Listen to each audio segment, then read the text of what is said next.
So like I was thinking when I was preparing for the episode, I've sort of started, but this is how I start episodes with people that I know, alhamdulillah, as friends. When I was reflecting on our previous two episodes that we've done, the first time we met was actually on the podcast itself. Alhamdulillah. Really? You remember that? You didn't come to the class? No, I didn't come to the class. I didn't meet you. Yeah. And we had, mashallah, like a first time meeting, and we had such a great conversation for 3 hours, right? And I was reflecting on life and things that have happened in life at the right moment, right? And I remember, do you remember at the end of that episode, there was the book that we gifted you, Saifakallah, and then you open it up to a random page, and it was, I think it was called The Travelers.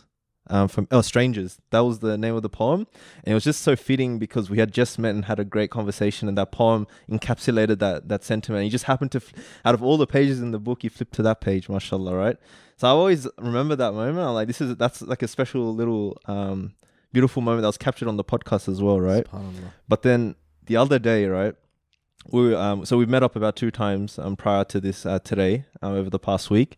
And the first time we were in the park, we were walking around after I ate, and then I looked at your watch and I'm like, hey, that's a nice watch. And then you pull it up to show me it's the exact same watch as I'm wearing. Subhanallah. Do you know it's this watch right now? It was the exact same watch Mohammed Isaaq was wearing. Yeah. And I bought this, my wife bought it for me like about 2-3 weeks ago. Okay. Subhanallah. And the timing is insane because like Mohammed Isaaq was telling me he bought it from, he got it as a gift from somewhere else in the world, right? From a family that gifted it to him. So it made me think, I reflected over the last few days, like, there must be a reason. There has to be, like, such a thing could not, like, what are the chances, like, of that happening, right? Like, it's probably in the millions, I think. How many watches are there in the world? And we just happen to have the exact same watch. Yeah. So I reflected on it, and take it or leave it. My interpretation is the timing of how we met and built that friendship over the past few years, or even over the last week, the time we spent, it was meant to be it was the right time. Like the timing of everything was spot on. SubhanAllah. What do you think? Absolutely. It always works like that. And I think, you know, Imam Ghazali says something very interesting where he says that within the human being is the ability to access infinite knowledge. Like the infinite knowledge of God is within the human being, and by reflection. And so I 100%, that's one of the many meanings, and that's definitely, you know, and all these meanings, these unlimited meanings that we could derive, these are all true meanings. There's no, you know, like you're forcing it onto it or anything like that. Sometimes people may think, oh, okay, bro, don't deep it. Like, but it's always deep. It's always got like tons of meaning. So 100%, you know, maybe we value time. Maybe it's just something for us to even just have like a physical thing to symbolize a connection. Sometimes it may just be that Allah has willed for us to have the exact, because it's not like a famous watch. Yeah, it's like, you know what I mean? It's like it's a nice looking watch. Yeah, it's a nice watch. I really like it. It's not like, I actually never saw such a watch, so that's why my wife got it for me, alhamdulillah. And then it's just subhanallah, the timing of it as well. And the fact that she bought it 2-3 weeks ago as well. Yeah, exactly. You know, spirituality isn't something tangible that we can, you know, see and hold. So when these things happen, which happens, you know, without you sort of looking for it, and you can't just pass them as coincidences or things that, you know, just happen out of the blue. And it's those little things that really connect you to each other, and therefore being spiritual. So yeah, those like, little things, I mean, you don't remember some of them, but then you feel that connection, whether it's through a watch, whether it's through something, you know, you seeing someone coincidentally when you're at Umrah, or, you know, someone just happened to be walking past someone, and that person you may have thought about the day before, or you cross past and you don't even know who it is, but then a week later you reflect back, then you realize that was that person. So we live in this very scientific and tangible world, but when those little things happen, they really take it to another level. God. Yeah, definitely. Yeah. SubhanAllah. Yeah, it's amazing, and it's because, like, it's one of the most powerful things as experiences, things like that, because it just reminds us that there's so much more behind the scenes, and we live for that. That's where hope is. That's where love is. That's where forgiveness is. That's where anything that the human beings are pursuing is there. You know, even why does a human being get that tangible Ferrari? It's because of the everlasting happiness that one assumes that one will get with that. So everything is in the, you know, beyond the material. Yeah, it's all beyond all of that. So anything that kind of really allows us to realize, oh man, there's something happening behind the scenes. What were the odds? It's a small world after all, etc. These are all really lovely things. Really lovely, you know, beautiful. Yeah, you can get into a 360 Medina, but 2 weeks later you're going to be like, oh, I want the LaFerrari, you know. It never ends. It doesn't stop. And that's why, as human beings, we're not capped in the tangible, but we're unlimited in the intangible, I would say, because, you know, those feelings that we've had, or the little coincidences that we've had with you, for example, years on, 10 years later, you just remember that. And that brings you happiness. Yeah. But the Ferrari really would be 10 years old. As it really does, you know. So Yeah. my first memory with you, the first time we ever met, like, it's so clear to me. Is it? So clear. It was the time you, me, Sin Nabil Turner, and because he was sitting next to me, and then he said, so this was 2015, yeah? And then he looked at me. We just sat, we gave salam, and you just happened to be sitting. Then Umar was there, Umar Khan, and he said, so Mohammed, did you make it to Mauritania? Yes. That's what he asked, yes, yeah. Because he was just this out on the balcony? no. This was actually in the dining area. In the dining area. Yeah. But it was like so I profound. remember that question. Because he had, since the last time he saw me, which was a whole year before, he knew of the quest that I was going to go upon, right? Like, he knew, you know, from some of the conversations, and his whole focus after meeting me after a whole year, after giving salam, was, okay, let's get to business. Yeah, exactly. Did you make it? You know, and it was like, man, this guy, you know, subhanAllah, like, that was the anchoring of the memory. Yes. Because it's beyond me. It's not really about me. It's about what that represented. Exactly. And by meaning, the form, you know, has a greater significance by the meaning that we surround ourselves with. Definitely. And associate with. It's amazing, really, you know. Like, the true richness. And that's where the truly is alchemist that. and stuff came from as well. We're talking Schnoodle, about the Santiago. book Schnoodle. Yeah. Do you know about his whole story, or do we have enough time for that? Yeah. SubhanAllah. Yeah. Just amazing. Yeah. So those intangible things, man, they stay with you, and the feeling you get from it stays with you, I think. And you live with that. Yeah. You live for that. You live from that.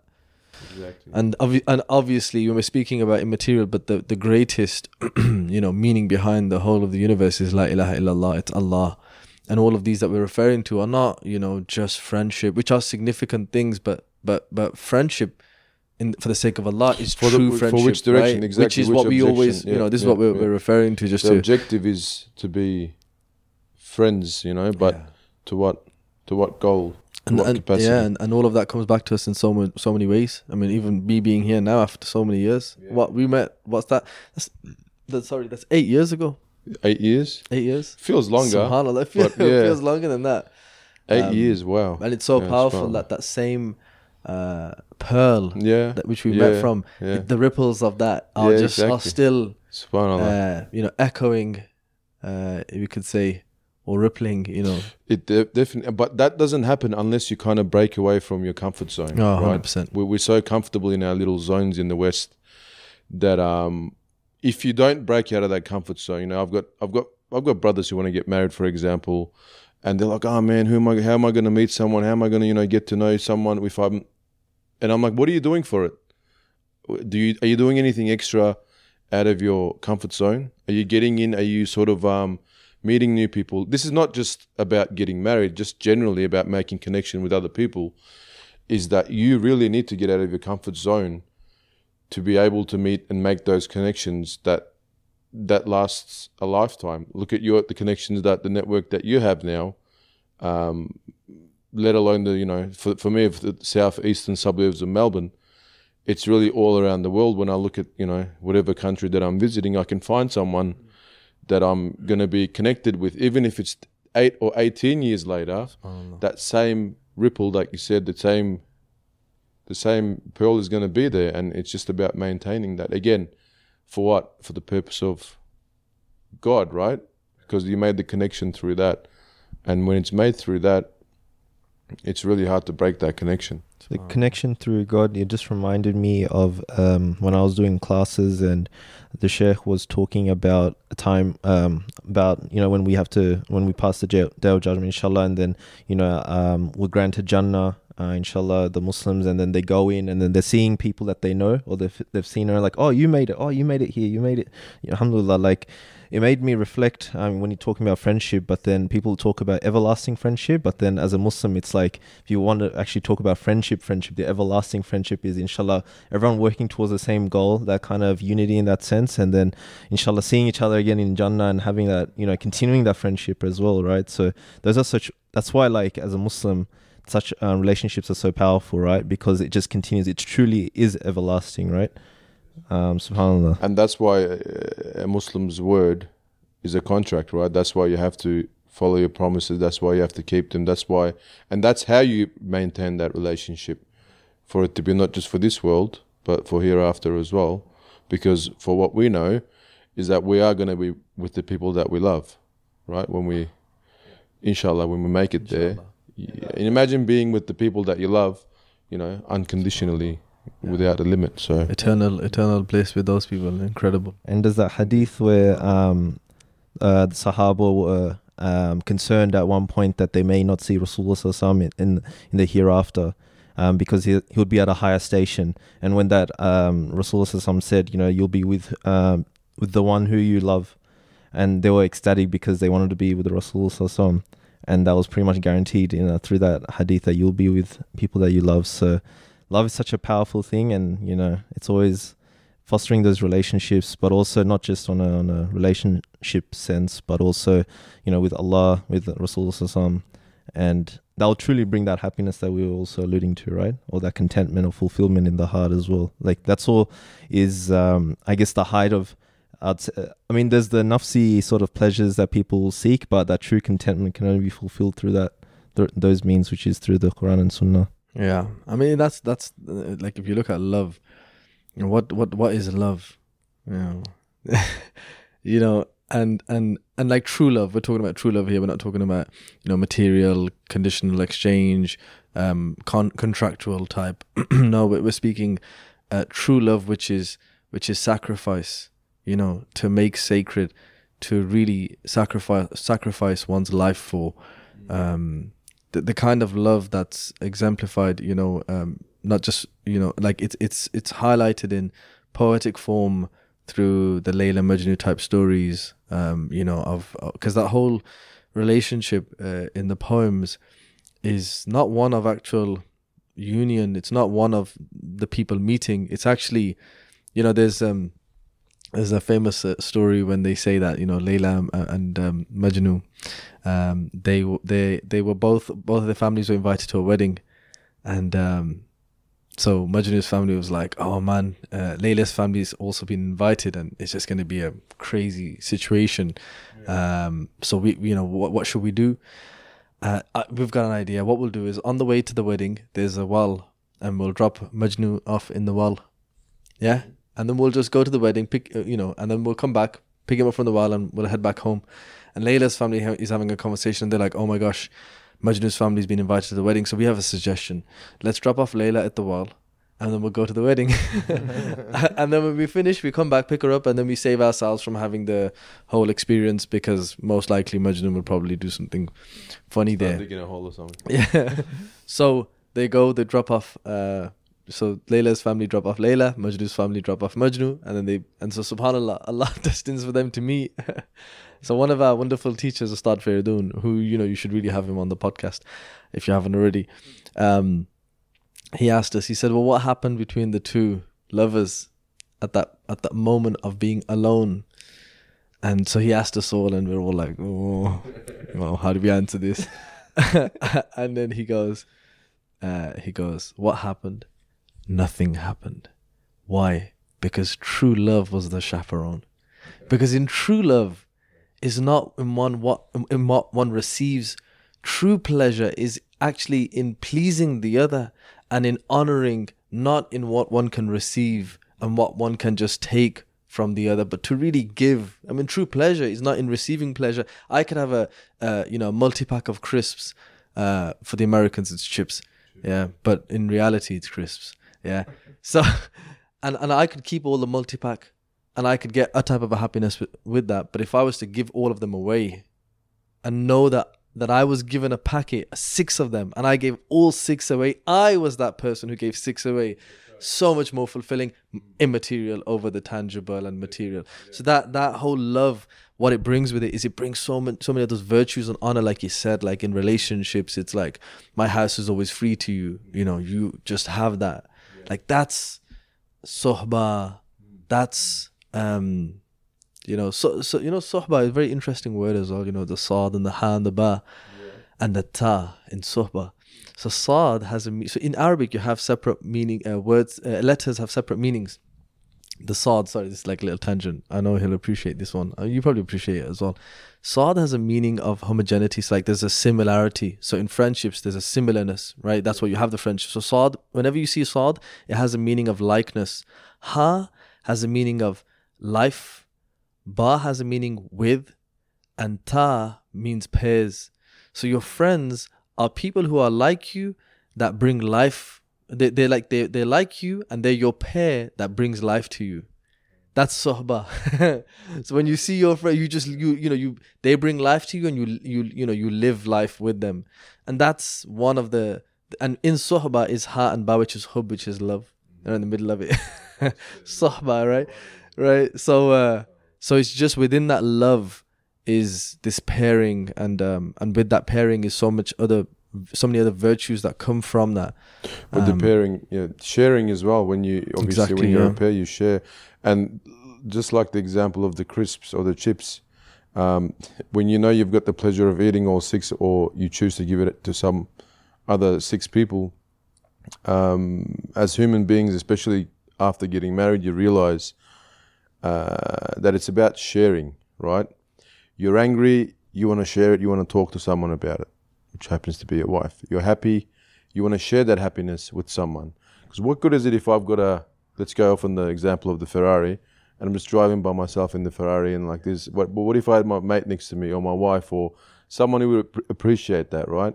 So same thing with, if your wife cooks you a meal, or if you cook a meal, and you know how good it tastes, but you don't have anyone to share it with, then what good is that? So the pair also couples with sharing what you have as well. And if you can share the love, that's why but it's also bringing in that this is the power of the immaterial, right? That which is the meaning affecting the form. So the chips taste better now because you gave them.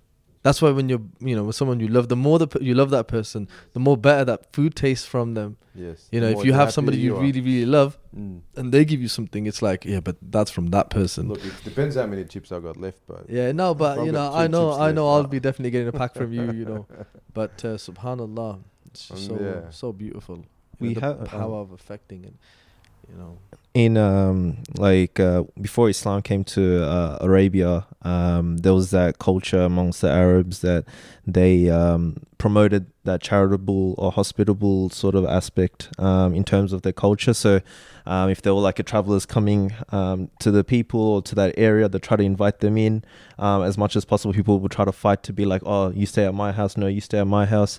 But the famous story is stories of Hatim Atai from pre-Islam.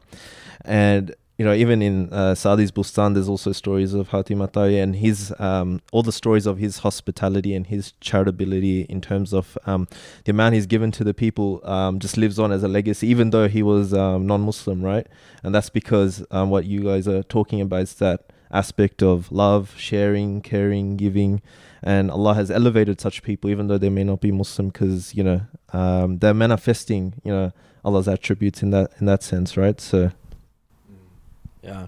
I mean, what's interesting, like a practical sense, what's amazing is in this world, the problems that we have in this world, people don't realize the power that your immaterial resources have in affecting your material. I have a problem with X, I have a problem with Y, I have beef with this guy, I have fights with my brother or whatever, right? All these different physical things like you see in the world. And people don't realize the resources that are available from an immaterial sense. What happens If one guy doesn't listen to me, for example, I have a problem with my brother. And I look at like, oh, well, I can, I did this for you, I did this, whatever. But if I just say, look, I'm going to cling on to the fact that I love this guy, and from that love, I will just treat him every time we go out, or even if we're at home, I'll get him food, and I just say I'm going to feed him. I'm going to just might be my philosophy. I'm just going to feed him. That power of that love will always conquer. Anyone try this? If you can't get through to somebody, just buy them food non-stop. I guarantee you they'll crack. They'll break, yeah. because those are those virtuous things of love and feeding and all these beautiful like immaterial principles that will always override material. That's the first ghazwa, the first battle. Is it interesting thing with the so when you study seerah, like one of the things within the seerah as a science is the sciences of studying the battles of the Prophet ﷺ. So very interesting, like why we're studying these battles. One of those things is, and I hope maybe someday somebody does this work, is to take like kind of like the psychological lessons from the battles as life lessons. And one of those, the first ones you get taught in Badr, is immaterial over material. Because they were 3-1-3 against 1,000. Physically, they were outnumbered. So if we were scientists, empiricists, making empirical judgments, meaning observable outward judgments, we would be like, yeah, the Muslims are going to lose. But the first lesson we're taught is do not depend on outward material observations. It's not always things aren't always as they appear. That's the first lesson. And if you believe that, then you would have lost. Well, that's what we're seeing in Palestine today. Exactly. But it's not just Palestine. It's the Palestine when you're alone. It's you with yourself. And it's you with your sibling and so on and so forth. It's the same principle. So yes, it's Palestine. It's us boycotting. All of it. What is but it doesn't really zahiran, right, from a material sense. But let's measure the statistics. No, guys, what we really need to do is all gather on the same day and then do it. Well, yeah, we'll do that and do your little bits and bobs, because it's actually a spiritual affair as well as the material. It has to be coupled. Even like Battle of Badr can be unpacked all day. Like so many lessons to be learned from like Rasulullah Sallallahu Alaihi Wasallam. Even though he was confident about the outcome, like it's interesting, like he wasn't weighed down by emotions, because we can see through the Islamic sources that Rasulullah Sallallahu Alaihi Wasallam was staying all night up praying before the day of the Battle of Badr commenced, essentially. So that sort of fear and anxiety was exhibited because Rasulullah Sallallahu Alaihi Wasallam was showing in the sense that why would he be up all night, like Sallallahu Alaihi Wasallam praying and making dua, to the point where people were like, okay, it's enough, like, get some sleep and all that. But then that was like, there was fear and anxiety there, but then it was coupled with action. It was coupled with having hope, having faith in Allah, right? All those situations, and towards obviously throughout the battle as well. We know that the angels came down and assisted the Muslims as well in order to make us victorious on the battlefield. That's not something that we just expect, but it's something that we do the means and exhaust all our means, spiritually as well and physically as well. But then Allah will make the outcome happen. And then even in Battle of Uhud, there were Muslims that obviously didn't follow the commandments Rasul had laid out. But in saying that, even though there was lessons that we have to follow the way of the Prophet ﷺ in order to make sure that we are granted victory in that sense, but there's also another outcome that Allah has essentially destined the outcome. And even though there's various opinions in terms of would you view Uhud as a victory or as a defeat. But all in all, it was willed and it happened, and there's lessons to even extract from that, even though we lost. It doesn't mean it's like a loss in the absolute sense. It just means that, yes, we lost momentarily, but let's learn from that. Let's learn from that. Let's extract what we should be doing and take from that and move on and move forward. So like every situation, we have to exhibit tawakkul, essentially, in all those moments, in all those situations, and we have to exhaust our means in all those situations. Yeah, definitely. Even in our personal interactions with people that we come across every day, whether you like them or not, whether you judge them for their looks or the way they behave and they handle themselves, there's always something to learn from anyone that you interact with, right? The fact that you don't like the way he speaks to you is a lesson for you to not speak like that.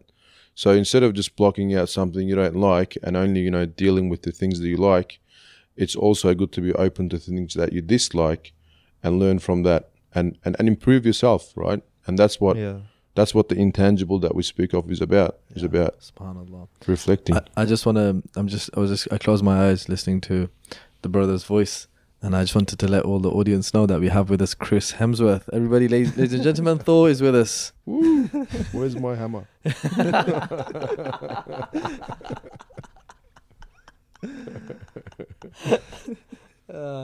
Chris, good old Chris. Chris Hemsworth's got a place in Byron Bay. You're going there Has he, yeah? on the weekend. I'll Give him him a call. Chris, I'll let him know. Sort me out, Chris. I'll text him, let you know you're coming through.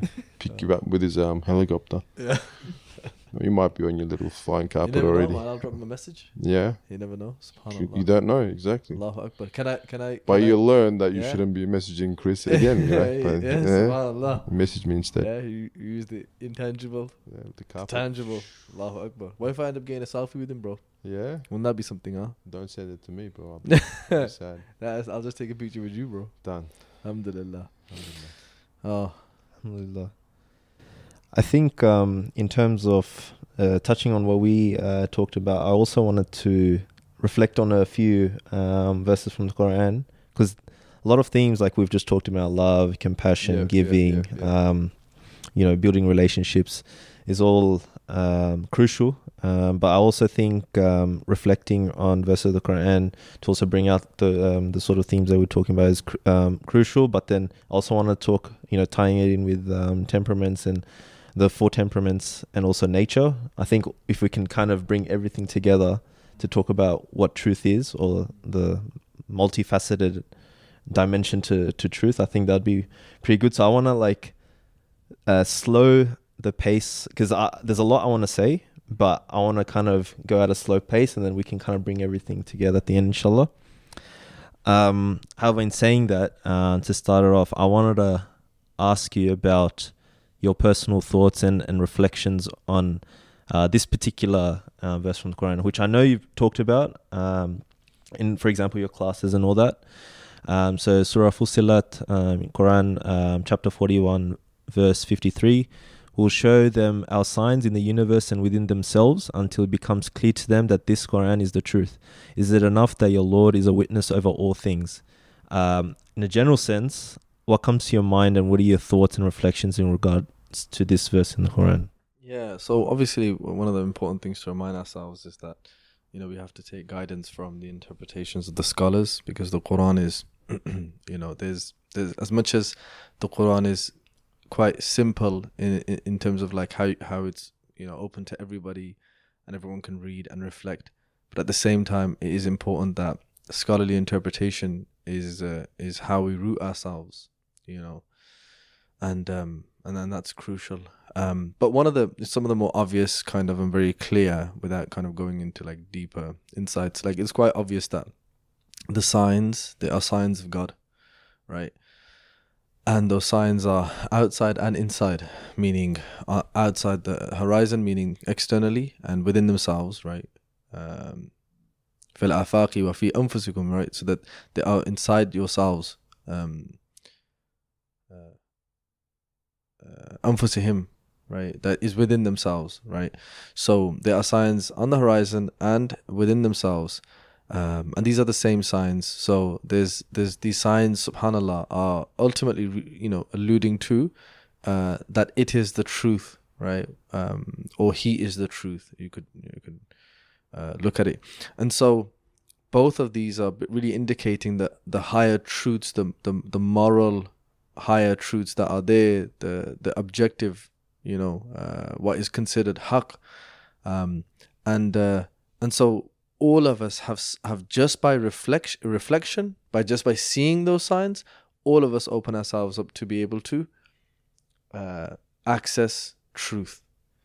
And you see this, you see this in Sayyidina Ibrahim's response when speaking about, when he was reflecting on the sun and the moon as signs that pointed back to God. So this type of reasoning is very natural and very normal, that one can, reflect and come to those same conclusions. Of course, what saves us is just following what the Prophet ﷺ did, which is why, you were speaking just earlier, and I kind of like a smile, because what we spoke about is not separate to any of this anyway, because all of this, because the love and what we're speaking about making sacred, like this is all, like all of it really is the love for the Prophet ﷺ, because Allah says, that tell them, if you love me, in kuntum tuhibbuna Allah, then fattabi'uni yuhibbukum Allah, then follow me and Allah will love you. So the conclusion of all of this, all of these signs, whether we go on this pursuit of looking at, like Luke Skywalker looking at the sunset and reflecting on, meaning and so on, which is quite a powerful scene, because it was Star Wars. It was a big deal when Star Wars came out, and you see this young man looking at the sunset, thinking about destiny and what he's, this is like, it's very interesting, because it's kind of like all of us, when you look at those signs, you're just reminded of what's already outlined in the Quran, but it's within ourselves. This is kind of the beautiful thing about the Quran, that it unveils truths that one already, in a sense, is already aware of, and you just align back to those truths. That's kind of what dhikr is. Dhikr is like to remember. Remember, dhikr isn't necessarily to know something new. Dhikr is to go back, because fitrah's there, and fitrah was the one. Bala shahidna, Allah said, alastu bi rabbikum, like, am I not your Lord? We said yes. We said yes, you and me. So if I said yes, there's a part of me that knows and has said yes and has witnessed, even before my mouth saying la ilaha illallah, or my cognitive function saying, well, even if there was a Big Bang or whatever, but there must have been an, originator or an original cause, blah blah blah, right? Like the thinking, we know this anyway. And so this verse is just like, these signs will be moments to reflect back to those things, which is truth. The signs will always bring you back to truth. This is my personal, I did this in uni as well, like with my friends. Like the da'wah technique was, do you remember the iRobot movie? You watched iRobot? Yeah. So remember when Will Smith, he's trying to find out crack the code. It's like a mystery, right? With the robots and who killed the doctor. And so whenever he goes to a site, and then he opens up the little robot thing, and the graphic, and he asks the questions to the graphic, and which is the doctor's hologram or whatever. And then the doctor's like, when Will Smith gets to the right question, and then his character, and then the doctor says, now that is the right question. Program terminated. So he doesn't tell him the answers. He just says, you asked the right question. You'll get to the truth if you ask the right question. So this wasn't from iRobot. This was just like from it's the same thing as me, as anybody else. If you can get me to ask the right question, the truth will be really clear. But if I can't get the question and you give me the truth, I wouldn't call that the truth, because that's not an answer to a question, because I don't have that question. So to me, it's more information. It's like, Muslim da'wah, it's like, oh, shall I give you 5 reasons? I don't care about those 5 reasons. Should I tell you this? I don't care. But if you can, this is just like basic, like, because it's not related to me. But if this is why Imam Ghazali, if you read the Ihya, he says like, and if you asked, and then he poses this question, then he answers the question. So now the answer that he's giving is relevant to you, because he's formulated the question in your head. But if he didn't ask that question, he starts to give you expositions on X, Y, and Z. But there's a disconnect. It's like a rhetorical device. You could almost say. Even Malcolm X speaks about this, and if you've watched the movie Zootopia with the little fox and the little rabbit, even the fox speaks about this. The rabbit's like, oh no, how do I handle the press? And he's like, well, the trick is, don't answer their questions. Reinterpret the question as your own question and answer your own question. Malcolm X says the same thing, yeah. They ask him, and he's like, well, and he said, well, if you ask me, because they're trying to tee you up with certain questions. Well, what do you comment about this? What do you comment about that? So what you say is, well, if you ask me. Like someone says, like, do you hate iPhones? Well, if you ask me, do I like Android? Yeah, I prefer Android. You see what you've done there? You haven't really answered that question. So it's like a rhetoric thing. So this is like the aim of, if you can get people to reflect, if you can take them to the question, this is what I always did in you. It's just like, well, did you think about that? And then people are like, oh yeah. Yeah, I never thought about that. Yeah. And then it's just like, bang, it's so clear. So that's the obvious thing. One of the clear things that I kind of think about when I think of this verse is, get people to take out 5 minutes, look at the sun, and then go back to them and just wait for their response. And it will always be like, I think there's more to life. I think there's more to than this material experience. And you're like, yeah. Rather than saying, do you know tangible metaphysics, blah, blah, blah. They're like, well, I just want a Ferrari. But if you can say, hey, sit in the Ferrari. Now, how do you feel? You've had 6 months with it. How do you feel? Did it fulfill that part of you? You're posing a question. You don't have to say it didn't fulfill you. You're a waste of space. It's about, again, you come back to that reflection. It's about reflecting, and we don't have time to reflect, right? You know how you said, wait, think about it, reflect, and then answer it? We don't have time to reflect anymore, because there's always that next thing that's going to occupy us and give us that hit, unfortunately, with our devices, without, with the technology that we deal with. Well, there you go. It, right? Like, as in the world that we live in now is the Jalik in principle. Yeah, it's the Jalik, man. Like, it's not, like, this is not healthy. It's not. And we're only at the start of this. We're a generation who saw kind of, on and offline as well, but there's a whole generation that's coming up who's going to be only online, right? And we don't know what the benefits or the harms of that's going to be, because 40 years ago people thought smoking was healthy, and you look at it now, it's like, how dare you smoke? So we're only at the start of this, and how that's going to affect our brains in the development stage, and how it's going to affect our mood and our reflection and spirituality. Truth ultimately comes down to truth, right? These signs are telling you that Allah's saying, we put the signs outside and inside so you can know the truth. Yes. So if like you said, we grew up and we saw sunset. We were on bikes and we saw the sunset. Yes.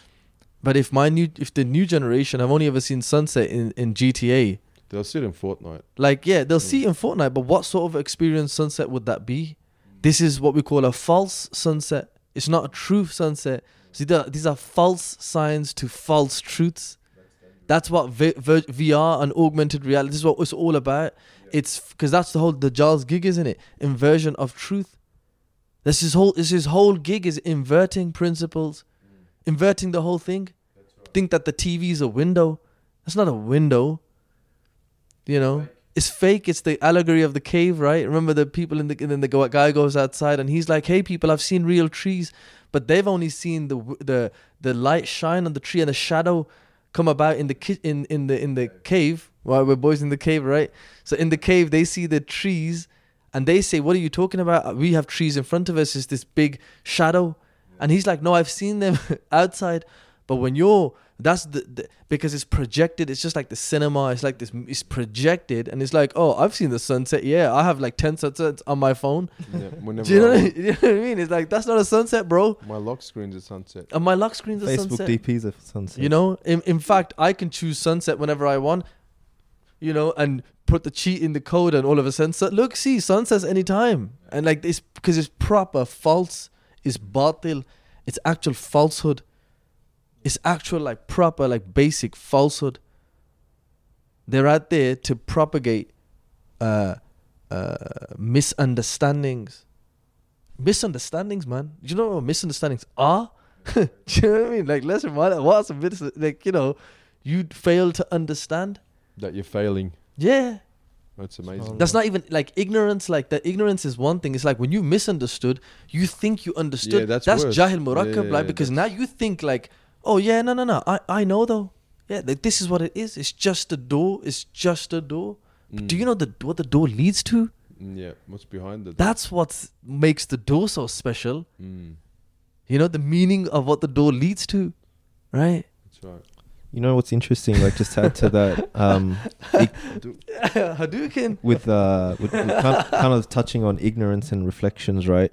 I was reading the tafsir on this particular verse, and when it comes to the scholars talking about the Quran talking about the universe, in this particular verse, scholars have articulated that Allah is referring to like the corners of the universe, like the absolute, max part of the universe that you can go to. And touching on your point about ignorance, how much of the universe do we actually know? We don't, right? And so like how much of the universe is functioning in a way that we don't even know about, we have no idea about. And then it's kind of like the scholars were then pointing to the idea of Allah's knowledge, like is so immense, it's just insane, right? In degrees we can't compute because we're only limited by nature, right? And that's what Allah is also emphasizing in this verse. And then it kind of comes back to the ignorance point where it's like, how much do we like even know? We're talking about right now like functions of on the dunya sense. That's like, if we don't even know that, like it's insane subhanAllah where we're at, right? And then it's crazy. So like having that understanding, I also wanted to kind of segue into the whole notion of, like we were talking about previously about, scientists or scientism, sort of our hyperfixation on the physical, on the material, right? Discarding the spiritual, the immaterial. And this comes back to like kind of 4 temperaments and elements, right? In nature. So like, I mean, this is my own sort of personal reflection of this on this particular verse, and I'll also mention other verses that may have that similarity or that connection in that sense. But like, Allah has created the universe and the world in this dunya in ways we can't encapsulate, right? But there's that verse that you also, not verse, the saying of the scholars that you've also talked about in your classes. He who knows himself knows his Lord, which is kind of connected to the verse in the ayah that we're discussing now. And knowing having or striving. So that's so man arafa nafsahu qad arafa rabbahu. Like that's actually referenced as a hadith, but it's actually, as far as I know, and what the teachers have said, it's actually not a hadith. Yeah. So it's just it's a saying quoted by many wise people. It's attributed to Sayyidina Ali,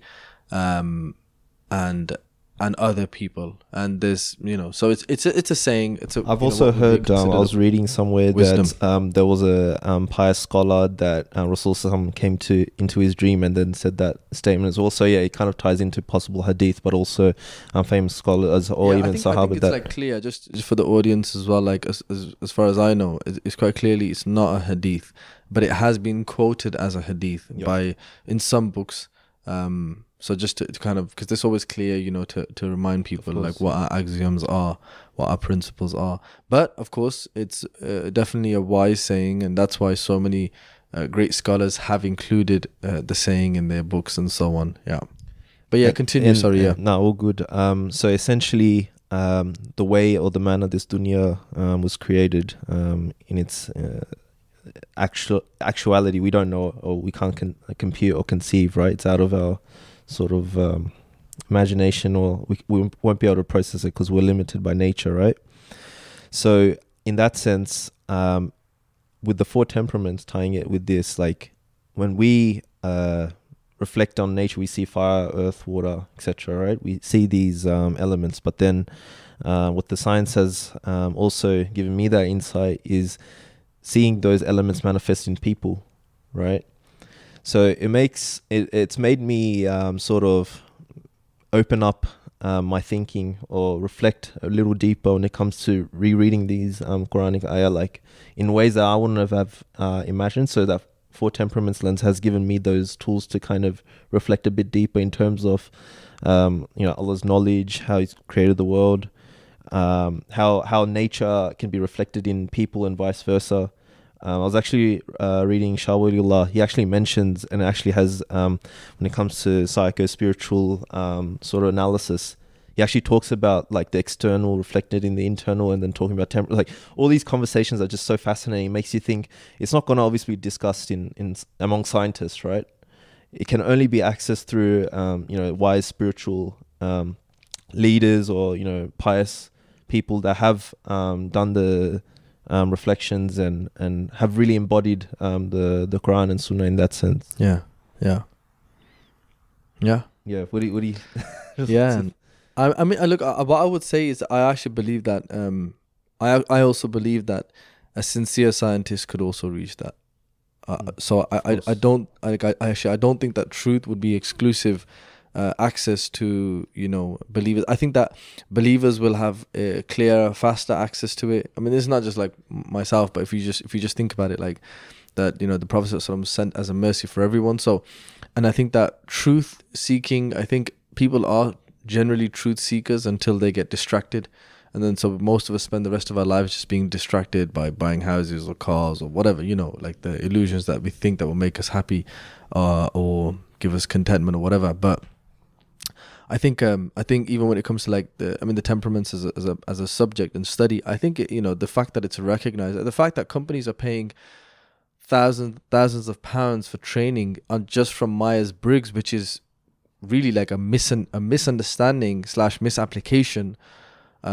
It's actually not entirely congruent with like the temperaments, simply because of the fact that it actually includes imbalances, right? Whereas the temperaments would consider some of those combinations as an imbalance, and only and looks at healthy forms of like healthy in terms of nature, like natural forms.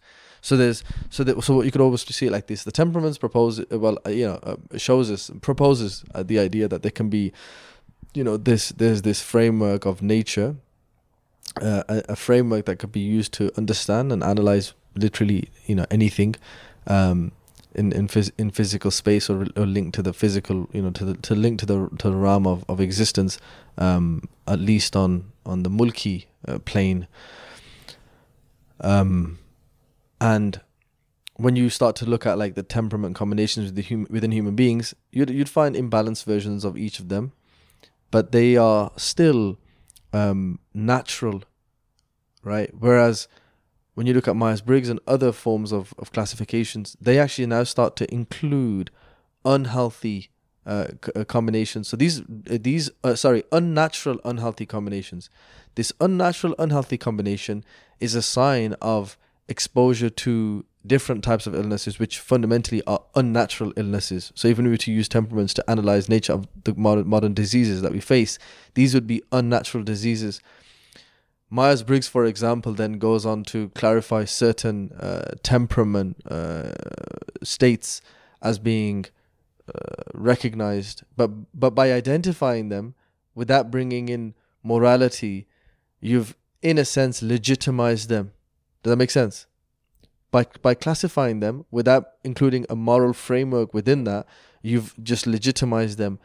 At least if you could legitimize them from a place of nature or unnatural, if you just use that alone, if that's like at least a metric of measuring what's good and bad is what's natural and unnatural, this is just at least a conversation to have, or an entry point of discussion. At least you can determine what would be unnatural and natural, and therefore you could work with that. But anyway, so the point being is that if material science and material observation and modern, which is very important to say, secular psychology, if it was all and the material and the scientific and scientism, if it was all straight bad, then people would not come to would not be spending thousands of pounds, because there are truths that they're determining and there's benefit that they are seeing in that. So even by an empirical lens, one can observe aspects of the truth. So even when it comes to temperaments, etc., you can still determine. And so I do think that certain scientists and so on can come to conclude aspects of it. But of course, truth truly can be seen best from a paradigm that also includes revelation, also includes rational and other things, especially in the Hikmah tradition, one of the sources of knowledge, not just those three things. So we included observational, not just observation, by the way. In Hikmah traditional medicine, they would say it's the senses, right? Then you have rational, then you have revelation, and then the fourth one is, do you remember? Intuition. So that's something that's actually then also gifted, and so the student is trained upon, and then that's what you're referring to, that these great people have then been able to conclude further things by the development of their intuition. They call that firasa and so on. And so that's how these subjects then formed, physiognomy or whatever. Like there's lots of terms. I mean, it's very interesting, the kind of language that surrounds this, because sometimes it's almost like it's hard to categorize in words. But I think intuition is a good word, and this ability to then see, like the Prophet said, beware of the insight of the believer, for he sees with the sight of God. I mean, there's definitely a development that takes place in a person that is faithful and a believer. That person now starts to see something that others cannot see. So that there would be evidence of development of faculties. And so in this particular tradition, they would say that as one grows in their knowledge and grows in their practice, they then develop their faculties and are able to then conclude better judgments, etc., which is why you see so many notable figures, especially in Islamic scholarship, appreciating this subject and its use and its application. And as I was mentioning to you before, you find that many of the Darul Ulooms actually teach the temperaments. What I find from my very personal, anecdotal, or you could say experiences, that I do find that though some of the students have studied it, the application isn't always best. But I think that that's also sometimes down to the kind of way in which it's taught. And I think that, there has to be sometimes we generally, the kind of pedagogy of traditional schooling, I think does need to be looked at to some degree, because we have new forms of learning and new types of people. And so I think that there does need to be another type of a consideration. So not to say that traditional is bad. In fact, traditional, if anything, is good, because people could memorize, and the abstract thinking is better. The ability to use logic and to use abstract concepts and play with abstract concepts is a lot stronger, by the way. Just, if you're interested in this, I don't know if you are, or I'm going on a mad tangent.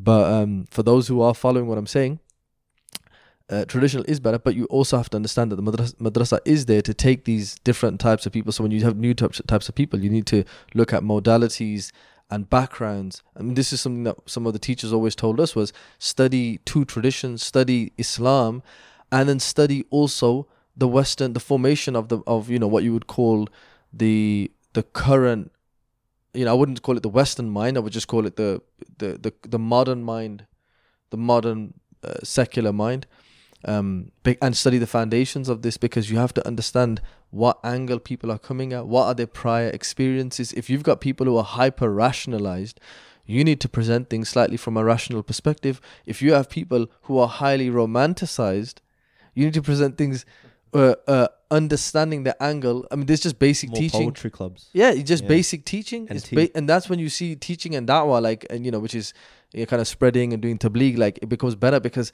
you're actually speaking to people at their level, which is, last time I checked, that was a hadith, to speak to people at their level. So this is something that you do find. I mean, I didn't have any reflections, and now I have too many reflections, so I'll be quiet now. Just to add to your point about insight, we have the hadith of Abdullah bin Salam, who was a previous Jewish rabbi, that upon seeing Rasulullah for the first time when Rasulullah did hijrah to Medina, said that this cannot be the face of a liar. And that's like some sort of farasa there in order to see. I mean, there's a few ways you can interpret that. When the truth is blazing clear like that, but there is an unveiling. I mean, one of the things that we have to understand also is that the way truth seeing is done in our tradition is that we see as unveiling.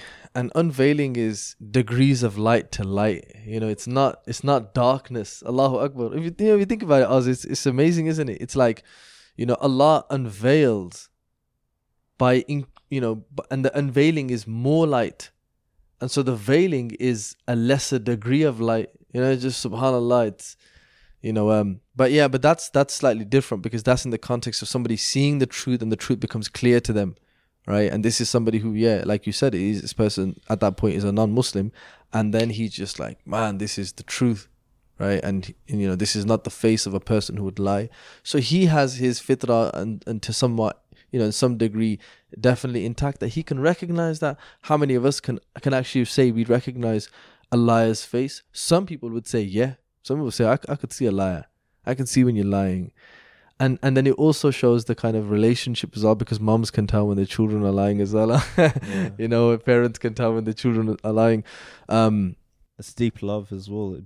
will that assist in? Yeah, all distinguishing of these. There's so many dynamics. metaphysics, yeah. There's so many metaphysical connections there. There's knowing the person. There's love of the person, etc. There's a lot there. I mean, what we're speaking about here is not from a place of absolute claims of we've figured it all out. What we're actually proposing is, can any of us deny these dynamics?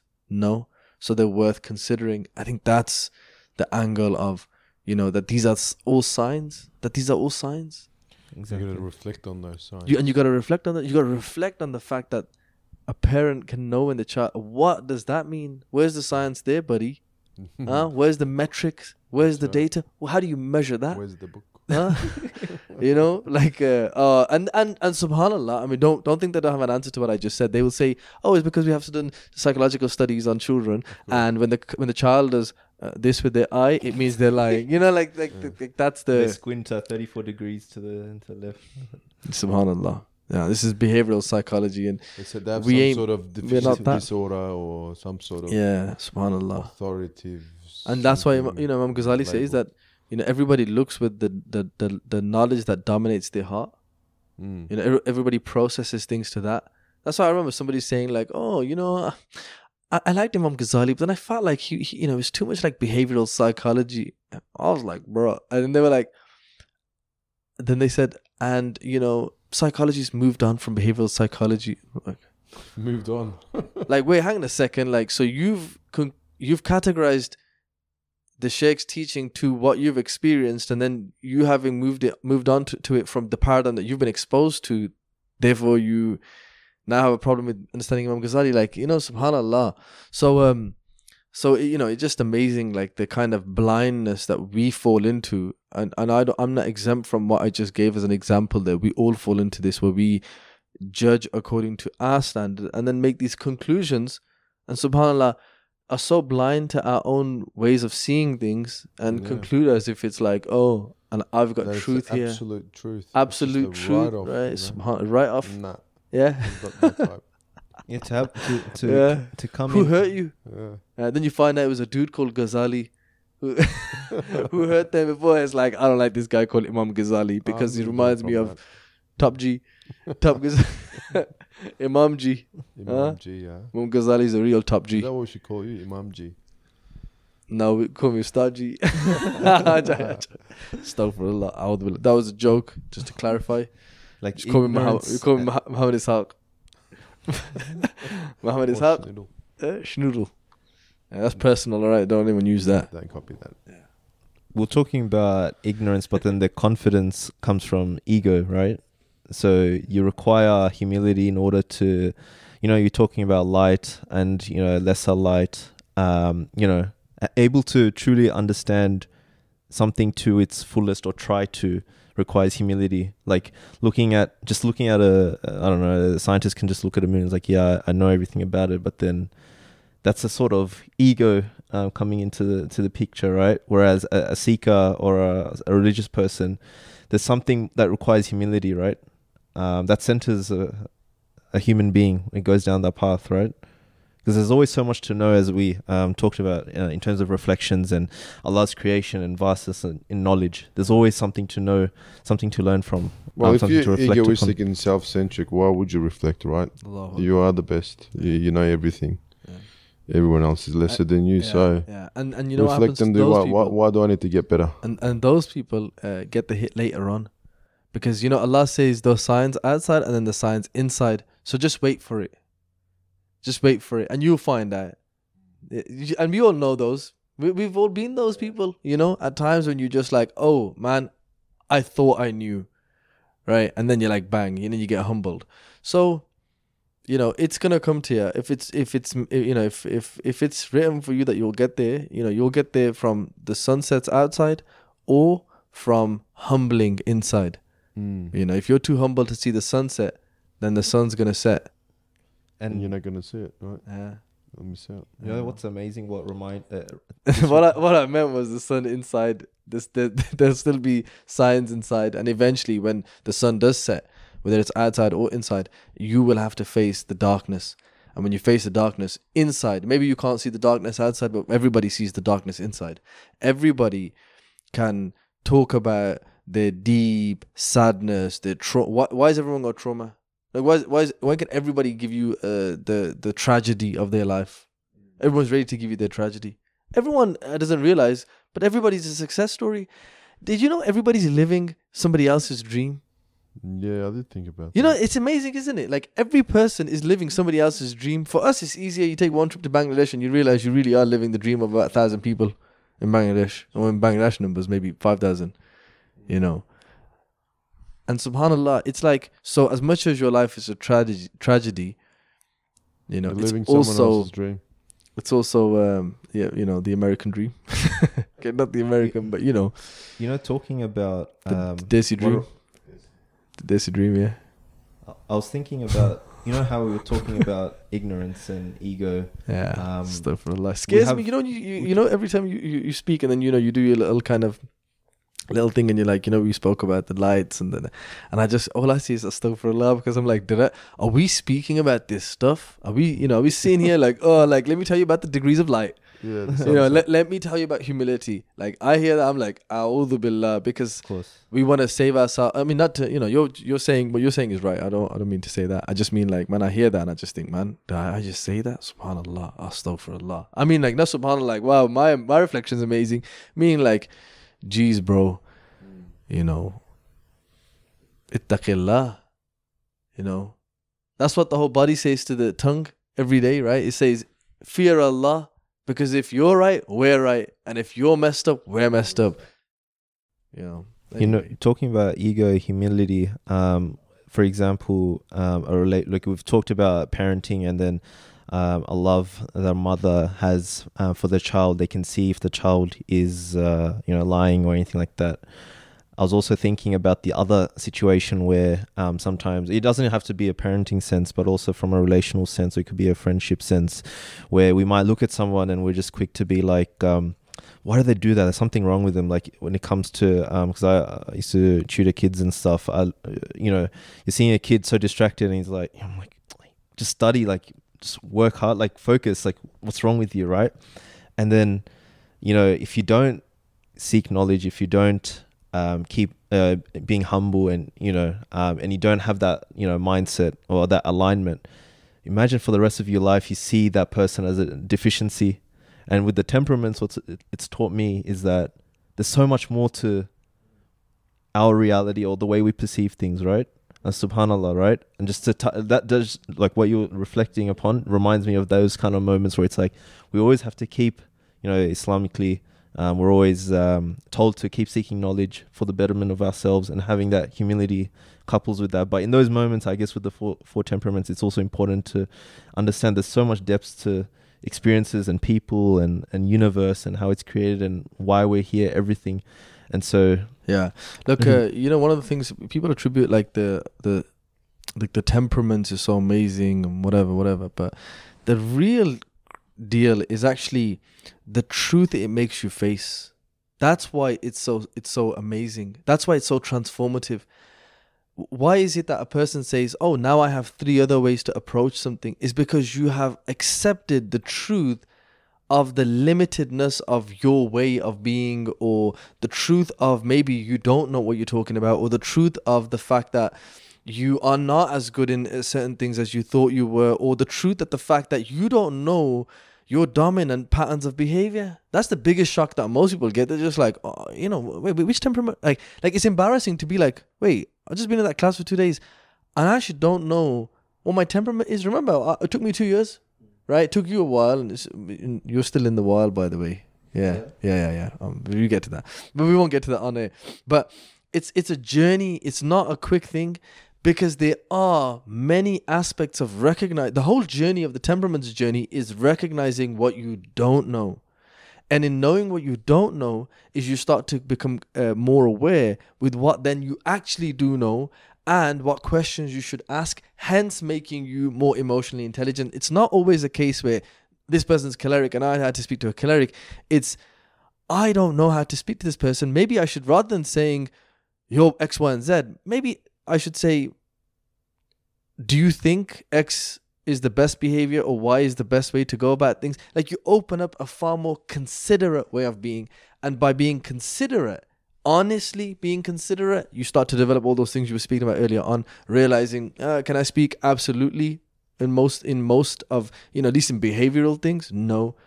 Some things are absolute clear. Aqidah is, it's all absolute clear. But then fiqh tells you straight away, like the four schools already tells you. What does it teach you by attending a fiqh class?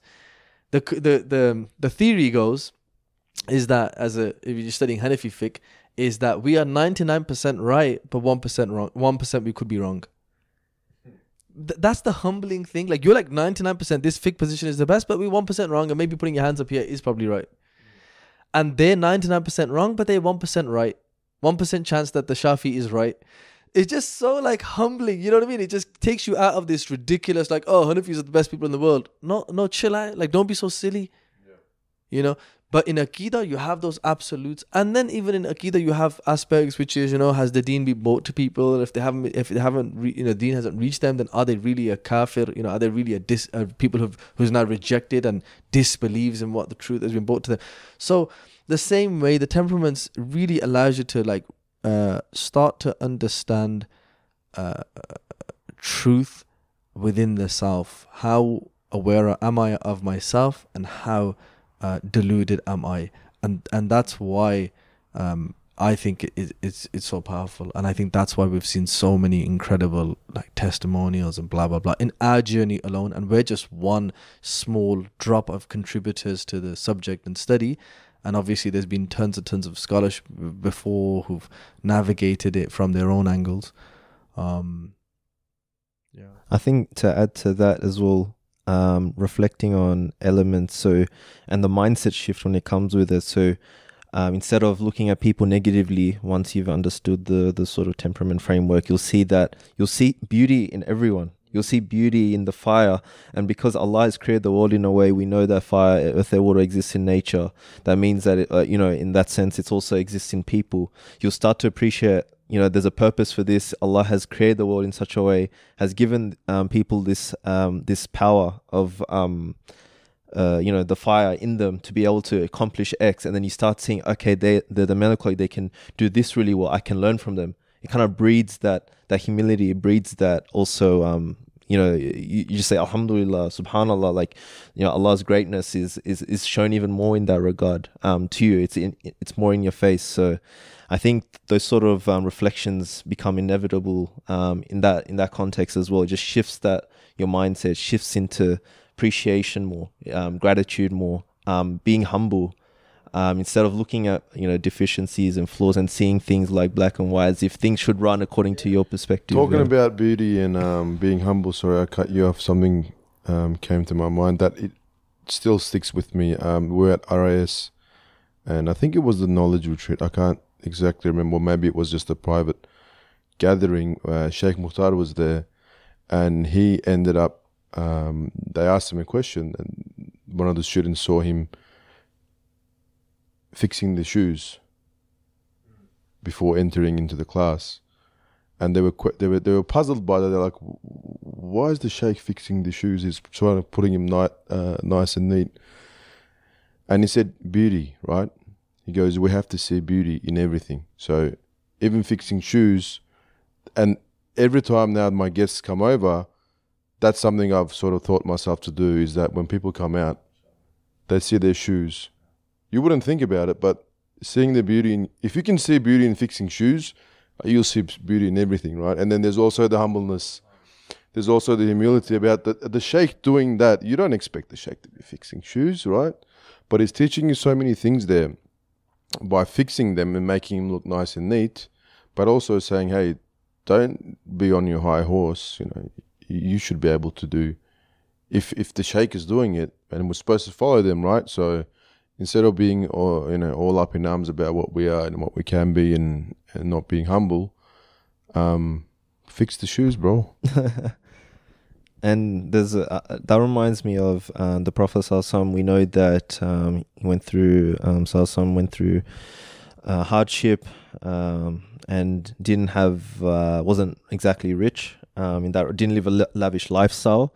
But one thing ﷺ had always kept is expensive perfume that smells really good in those moments. and it kind of ties into what you're saying, like beauty, always emanating that beauty, always making sure it's not even just from a personal standpoint, but emanating it towards or around the people around you, you know, because it kind of manifests in that sense, right? So how important beauty is. And unfortunately, the way it is for us, the way people portray Muslims or the impression they have of us, it gives us so many more reason to be beautiful in every sense, right? Not just the way we dress or the perfume we put on us, but the way we carry ourselves, the way we speak to our siblings, our wives, our fathers and mothers, when we're out in a shopping center or a mall.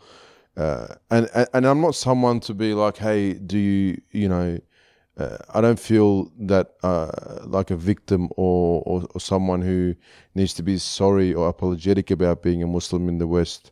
Not at all. But I think going back to the tradition of being, you know, the best version of yourself and being humble and being beautiful, that has to show in every aspect of your life. Not only, you know, when you're in front of a sheikh like we are now, it's at every aspect of your life is that you have to have that beauty in your life. Like, don't go to the shopping center or to go and buy something, or to go to see your cousin in tracksuit pants. Don't go in your pajamas. Dress up, man. Look good. Feel good, right? And emanate that light you're talking about, and show that and reflect that. And I think that's very important. And if you can do that at a very sort of a surface level, at the very least, then that'll also manifest internally, and you'll seek that with everything you do. And I think that's really important. That has to be something we remember and practice, right? And sort of remind of each other as well. Like, do your hair, you know, shave your beard, look good, look presentable. Yeah, shave as in trim, as in clean up. As in clean up, yeah, take care of it. Yeah, like you know. Hey, I'm gonna go shave my hair. Where's my Gillette? Yeah, no, this is sponsored by Gillette now. Allahu Akbar. Nah, for sure. No, That's very important. Yeah, very, and something that we miss. Yeah. You know, I'm in the food game, and I've got customers. Brother, is this halal? I'm like, yeah, it's halal, brother. You know, but he's got a beard, mashallah. But he's not smiling, man. He's got the you know, the clothes on. He's got the beard on. He's got the kufi on. Where's the salam? Like, chill. Like, you can see, I look, right? I look is this halal? But where's the salam? Yeah, like, Subhanallah. Subhanallah. Like, it's halal. Like, okay, yeah. like, you're gonna get. No, but where's the salam? Where's the salam, bro? Subhanallah. Where is the salam? Like you are, you know, you think you're doing something. You know, you're holding on to your religion by whatever means it is. You're wearing you got your beard, mashallah. You know, your wife is hijabi. Your kids are next to you, but like, bro, like, chill, man. Say hi, give salam, smile, ask how I am, or whatever it is. And this is just one small example. And I'm a Muslim, and I feel bad. I'm like, okay, obviously I didn't ask where the salam or the smile is, but I thought to myself, like, as Muslims, do we smile enough? Right? That's the biggest sunnah, man. Like, and it's the easiest sunnah, right? It's not something that you have to remember to do and to put on, or, you know, dress up or dress down or whatever it is. It doesn't cost you anything, man. Just smile, right? Let's remember to smile, especially in public. We don't have to look like these. Mashallah, we're big in stuff already in terms of the physical aspect, but let's smile a bit more, man. I think that's really important. And again, that's tying back to the beauty of portraying that, and you know, but is this halal?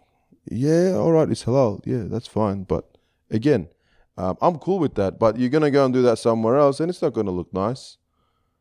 And this is not because you're Muslim. It's just, as a person, you should be also thinking about that. If we go back to, you know, I know you've spent quite some time with some really amazing people in your life, alhamdulillah, you know, some amazing scholars and teachers and people who are of zuhud, you know, who've really taken their journey to God very seriously and have a great amount of asceticism, you know, just detaching from worldly affairs and really engaging in a inward and outward connection to God and disconnection from the world. And one of the key principles that we've seen with those people, behavioral trait, is the smile.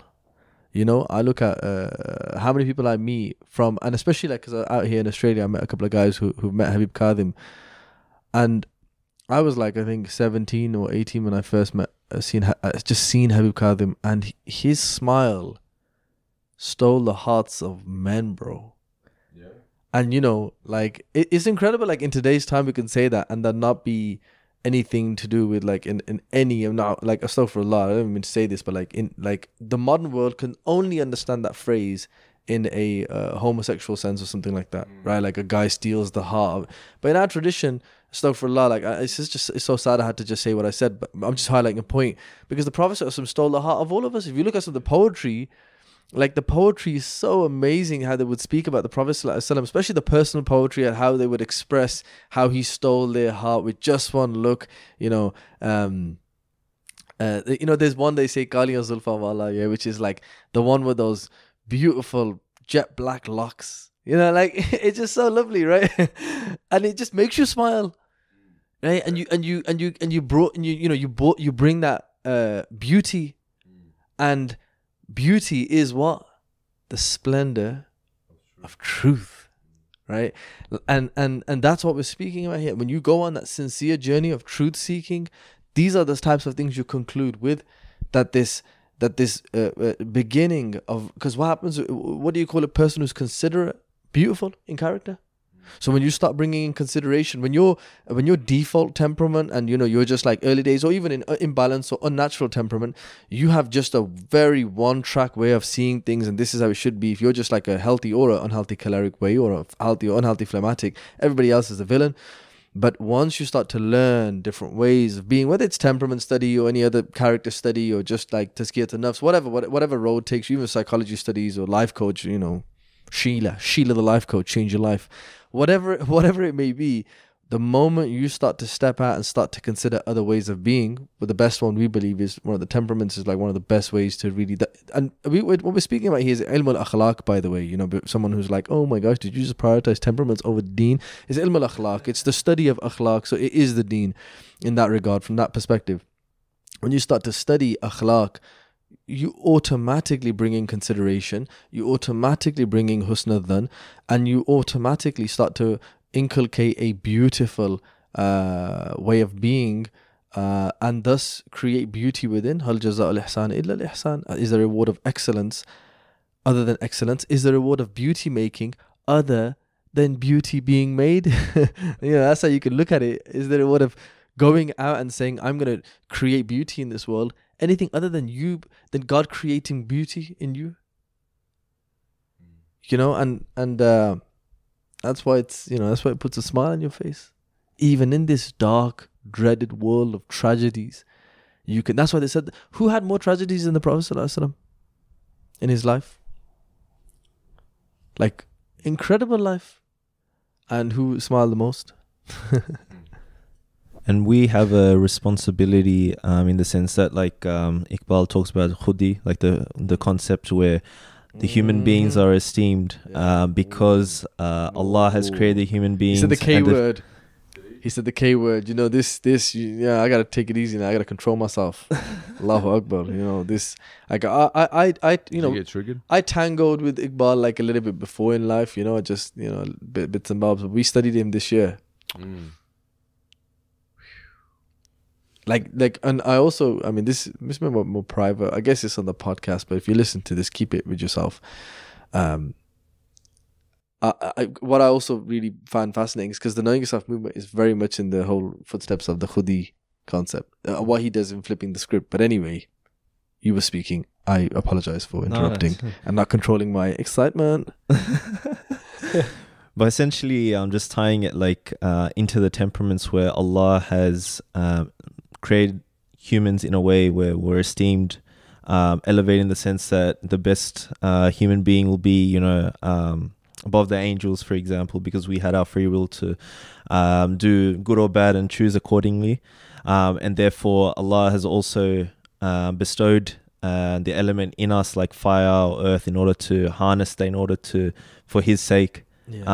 And all these like you aspects find can be it like being referenced by the poems, by the poets and things like that. Absolutely, like they reference the elements and 100%. I mean, just to clarify for those who are listening, you know, sometimes, I mean, one of the reasons why we hear the temperaments being mentioned so much is because, you know, we've seen the theory. Just to clarify, you know, it's a theory at the end of the day, and we've tried and tested it. And we've just seen it to be so consistently accurate, which is why, you know, we believe many scholars have also you know, used this science. But yeah, like, you know, what you're hearing here is really just somebody who's seen its consistent accuracy and benefit, and that's why it's being spoken about like it's, you know, up there next to, you know, truth, because truth has been experienced from it and through it and by it. Continue, sorry. And we talk about the West talks about self-love, how to get that self-love, but this is through our deen and through the Quran and Sunnah, and through, like, for example, even temperament science or like the concept of khudi, they can probably expand on. All this can give us that sense of self-love, in the sense that Allah has elevated us and we're here to fulfill that, and Allah has granted us powerful tools in order to achieve our purpose. So I would like to also get you to. It's so profound. It's such a good point you mentioned. You know how much of subhanallah, the aspect of, like, within our tradition, this concept of like what we do see in the modern world, because I would say to some degree it's a big statement, but I do think modernity has led us to really hating ourselves and hating aspects of our societies, unfortunately, because there's no hope left anymore. You know, like, once you take out beauty, if beauty is the splendor of truth, and if we're living in a world in which truth is inverted and falsehood is propagated, then what does it create? If beauty links to truth, then falsehood will only bring about ugliness. And we see this in the world around us. It's such an ugly, we see this within ourselves. We don't have to look at the world outside. We don't have to go to the sunset to see within ourselves how much darkness exists in moments, types of thoughts that can even come into so many of us. And you're just like, well, where did you come from? Right? Because of what we're exposed to. I was only saying this at the talk the other day, that our YouTube or our Instagram or our Twitter feeds or whatever feeds alone are feeding us so much falsehood. And falsehood, not just like misinformation, like slander. You can't even open up, you know, you open up social media, and especially Muslim social media, how far do you go before you just see backbiting and bang, all your sins, all your good deeds are gone? Because you expose yourself to it. So there's so much ugliness that absolutely, you know, anything that can kind of, you know, bring in that beauty once again. And so there's a massive need for self-love again, because when you start to hate everything around you, you start to hate aspects of yourself, blah, blah, blah. So self-love is a big deal right now, where people are like, you know, I need to feel good again. It's also a post-romantic world, romantic meaning the philosophical movement of romanticism, and where everything is, you know, linked to feelings.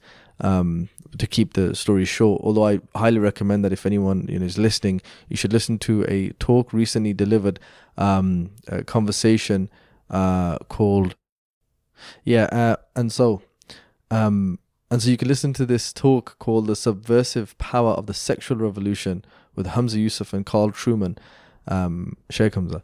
And it's just an incredible talk and conversation on how aspects of the romantic movement affected the modern world. So just as romanticism affect very much epistemology and how we're formulating and understanding truth, romanticism was how we are experiencing truth, which is why we have such an experience-based culture. And if I'm feeling good, how can I feel spiritual? Or if I feel good, therefore you're a nice person, you're a good, morally good person. And if you make me feel bad, then you're an oppressor. Like this, these are the philosophical foundations that come from this movement.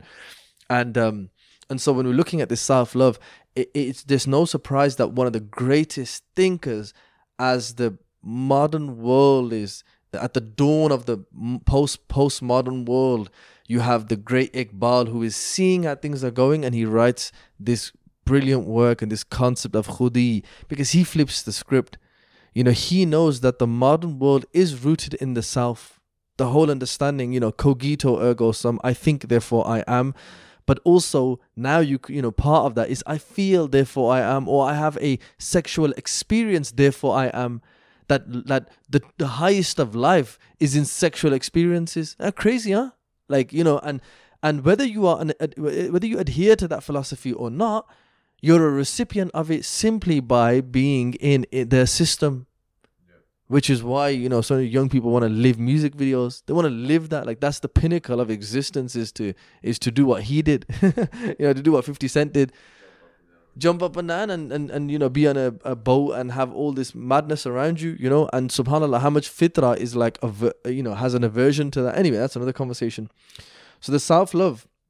So Iqbal's like, his whole script isn't, who do you think you are? And you should be a faqir even more. His whole, and in your faqiriness, his kind of approach is that make yourself amazing by connecting to God. You are special if you're connected to God. That ki Muhammad se wafatun hai to hum tere hain. That if you have pledged fidelity, that you have pledged yourself to Muhammad, then we're yours. Yeah. Ye jahan cheez hai kya? Lauh kalam tere hai. What's this world? We'll give you the pen and the tablet itself. We'll give that to you if you've pledged yourself to Muhammad Sallallahu Alaihi Wasallam. Like, what's more self-empowering than that? Like, oh geez, you mean I could be that special in this world? Yes. So Iqbal had like a great insight as to where the world is going, and really proposed this idea so earlier on, where the kind of modern understanding of the self, and kind of the Ghazali, and some people have a difficult time with Imam Ghazali because they're like, oh man, I feel like crap afterwards because I'm just like, oh, I'm nowhere near what he's talking about, the level we should be. And then Iqbal on the other hand is like, you just pledge yourself at least, just to be hopeful in that, and that will give you rewards. So a different, you could almost argue like approach to the self. But I do think that the self, that kind of healthy self-love, somebody asked me how to simplify it now without going philosophical, how do we practice self-love within the Islamic concept? And I said, well, one of the things we have to understand within the Islamic paradigm is what are the parts of the self. We have the ruh, we have the qalb, we have the aql, we have many other faculties, and we have the nafs. So I can't just practice self-love, because in that I might be appeasing the self, the nafs, meaning the nafs. So I can't just start doing bubble baths at the detriment of water usage in my home. If I've only got one tank but I need a bubble bath now because of my self-care, well, that's actually very selfish of you. I have a packet of crisps, and my kid, my brother's hasn't had a crisp for a week, and I've had crisps yesterday. Well, my self-love is I have crisps every day, and I need to have this. So our self-love is, we're okay with self-love as long as you understand the self. If it feeds your ruh and your qalb and your aql, and not your nafs al-ammara, or and maybe parts of like your lawama, you're fighting with yourself. Just for anyone who's listening who's like, amara what? Nafs al-ammara bisu is the nafs that commands to the evil, meaning an understanding of the human being that there's a part of us which is the lower self, and that lower self commands to evil. That's the part of us that Hook so well in the Peter Pan movie. Well, it was called Hook, where he says, in reference to the children, he says, I want a cookie, I want a party, me, my, now. And I remember listening to that as a kid thinking, okay, but later on in life, I was like, man, that's the nafs. That's the state we're in right now. That's the state we're in right now. And that's the nafs constant conversation. I want a cookie, me. I want a party, me, my, now. So that's the nafs al-ammara bisu. Ammara is commanding and su is evil. So there's a part that commands to the evil, but then when you lawama that, you start MMA with yourself in a very spiritual sense. Then you wrestle it down, and you beat the crap out of your inner Conor McGregor. And when your impulse comes, you say semi-location, and you take yourself out. Then you start to bring nafs al-mutma'inna. But if you have to have that in your self-love journey. So if you are trying to do a bubble bath now because you're stressed over the Palestine situation, maybe that would be a good thing. Maybe the good thing is okay, you've seen a couple of see enough posts to feel, but don't see so much that you stop feeling. So it's like that healthy place. So the Temperaments is obviously a very good way because it allows you to grow other parts of you whilst making sure your dominant doesn't overtake and everything is just all about you and yourself. That's another important part of the framework when coupled with good Islamic knowledge. Otherwise, even like any subject can, you can use the Quran and use it for your own nafs. So anything can be. Someone said to me once, temperaments can be dangerous. I said, well, yeah, the Quran can be dangerous as well. If used in, to use it to fulfill your own desires, of course. So, yeah, so very, very important to have a good understanding of what the ruh, what the qalb, what the aql is, to reflect and to really understand, are my actions feeding my nafs or are they for a greater reason? And which is why and I'm going to put this out there, very important to say, it is difficult, which is why many scholars have said, just oppose the self. Don't even follow yourself. Imam Busiri says you have two enemies, shaitan and your nafs. So if it pleases you, you're better off staying away from it. That's a philosophy, man. Look how alien that is to the modern world, bro. If it pleases you, stay away from it. Yeah. Good luck. Good luck, huh? Good luck. Subhanallah. No FIFA after this. It's not going to be pleasing all of us, that's for sure. Well, I want to beat you. Maybe I'm going to take care of your nafs. I'll beat you. Oh my gosh, my nafs spoke. So you can keep playing. I'm going to let you win. Subhanallah. Should make a joke, huh? What happens when 3 Sufis play FIFA? Nothing, they switch it off. Don't even start. No, we don't like the S word. Apparently they all dance, so we can't use that word. Wow. Modern ignorance. Yeah. Subhanallah. Speaking about Quran and truth, I also wanted to... We've been talking about nature, so I wanted to actually... Wait, you want to keep going? Yeah. Joking. Yeah, go on. I wanted to also tie that all in with theology. Oh, so then we shouldn't because you wanted to. No, I'm joking. You want to for greater reasons, mashallah, for the service of people, and so I'm happy to continue speaking, inshallah, that Allah brings goodness into this space. I mean, inshallah. And one thing, one of my favorite verses in the Quran that interlinks theology with nature, with morality, with Islamic principles, with nature, is the ones referring to, for example, making reference. So, for example, in Surah Al-Rum, chapter 30, verse 50, see then the impact of Allah's mercy, how He gives life to the earth after its death. Surely that same God can raise the dead, for He is most capable of everything. So, for me, there's a few actually times in the Quran where it gets mentioned, and for me it hits deep in some sense, especially living in the modern world, is because we live in a materialistic world. We observe things, we see things. Like, so for example, in this verse, it's referencing how we see the earth and everything in the earth, especially like we see trees or plants, they die, but then rain can come and bring them back to life, right? So we make that observation. So it's like a materialistic sort of on a physical level. We see that observation play out, and we know that. So, however, Allah says that same God can raise the dead. Making that reference, that theological point, or because people obviously, everyone, like even now, scientists may say like nothing's gonna happen after you die. Or like back then, the Arabs would be like, yeah, nothing will happen after. Even the Quran, the stories where it's like the person would say, like, I think in Surah Al-Kahf, there's a story of that man that his garden got destroyed. He made that claim like, oh, nothing's going to happen after I die. But if it does, then I'll get something better. So there's that, Quranic timeline is cyclical in nature, not necessarily linear in the way that we are told in the West. So why this verse it just hits me in the deeper sense is because it encapsulates all those things where it's like, look, Allah is using nature, what we observe, to make a theological point that there is afterlife, because that same person, the same being, can bring life to death, life from death, in the sense of trees dying and then coming back to life through rain. It's easy for that same Lord to do it to people or humans. And sorry, just to add to that, obviously there's that reference to rain and water, and there's a powerful metaphor in that respect if we analyze it. But there's also more verses in the Quran. So Surah An-Nahl,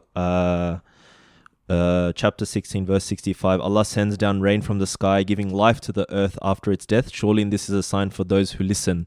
There's another one, Surah Ar-Rum, Quran, chapter 30, verse 19. He brings forth the living from the dead, and the dead from the living, and he gives life to the earth after its death, and so you'll be brought forth from the grave. And there's another verse, Surah Hadid, chapter 57, verse 17. Know that Allah revives the earth after its death. We have certainly made the signs clear for you, so perhaps you'll understand. And on top of this, there's also, this is like I'm making a more point or hinting towards the aspect of nature. Allah is using nature, that imagery of nature, tying it to theology, right? And making a statement that's true. And we know Quran is revelation. That's truth, right? But on top of this, there are also other references throughout the Quran. Like we have the 6 articles of faith. We have the 5 pillars in Islam, right? That's the bedrock or our foundation of our deen, right?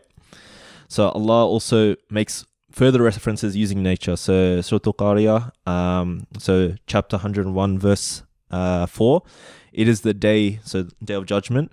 People will be like scattered moths, right? And we see that image just play out in our head because we've seen scattered moths, right? And so subhanAllah, making that theological point that, this will manifest in the day of judgment as well, right? And there's another, on my last point, there's another verse in the Quran, Surah Al-Baqarah, chapter 2, verse 264 to 265. O believers, do not waste your charity with reminders of your generosity or hurtful words. So making a reference to charity, like those who donate their wealth just to show off and do not believe in Allah or the last day. Their example is that of a hard, barren rock covered with a thin layer of soil hit by a strong rain, leaving it just a bare stone. Such people are unable to preserve the reward of their charity. Allah does not guide such disbelieving people, and the example of those who donate their wealth, seeking Allah's pleasure and believing the reward is certain, is that of a garden on a fertile hill. When heavy rain falls, it yields up twice its normal produce. If no heavy rain falls, a drizzle is sufficient, and Allah is all-seeing of what you do. So that foundational aspect of 5 pillars of Islam is being discussed in terms of charity, but it's interlinked with nature.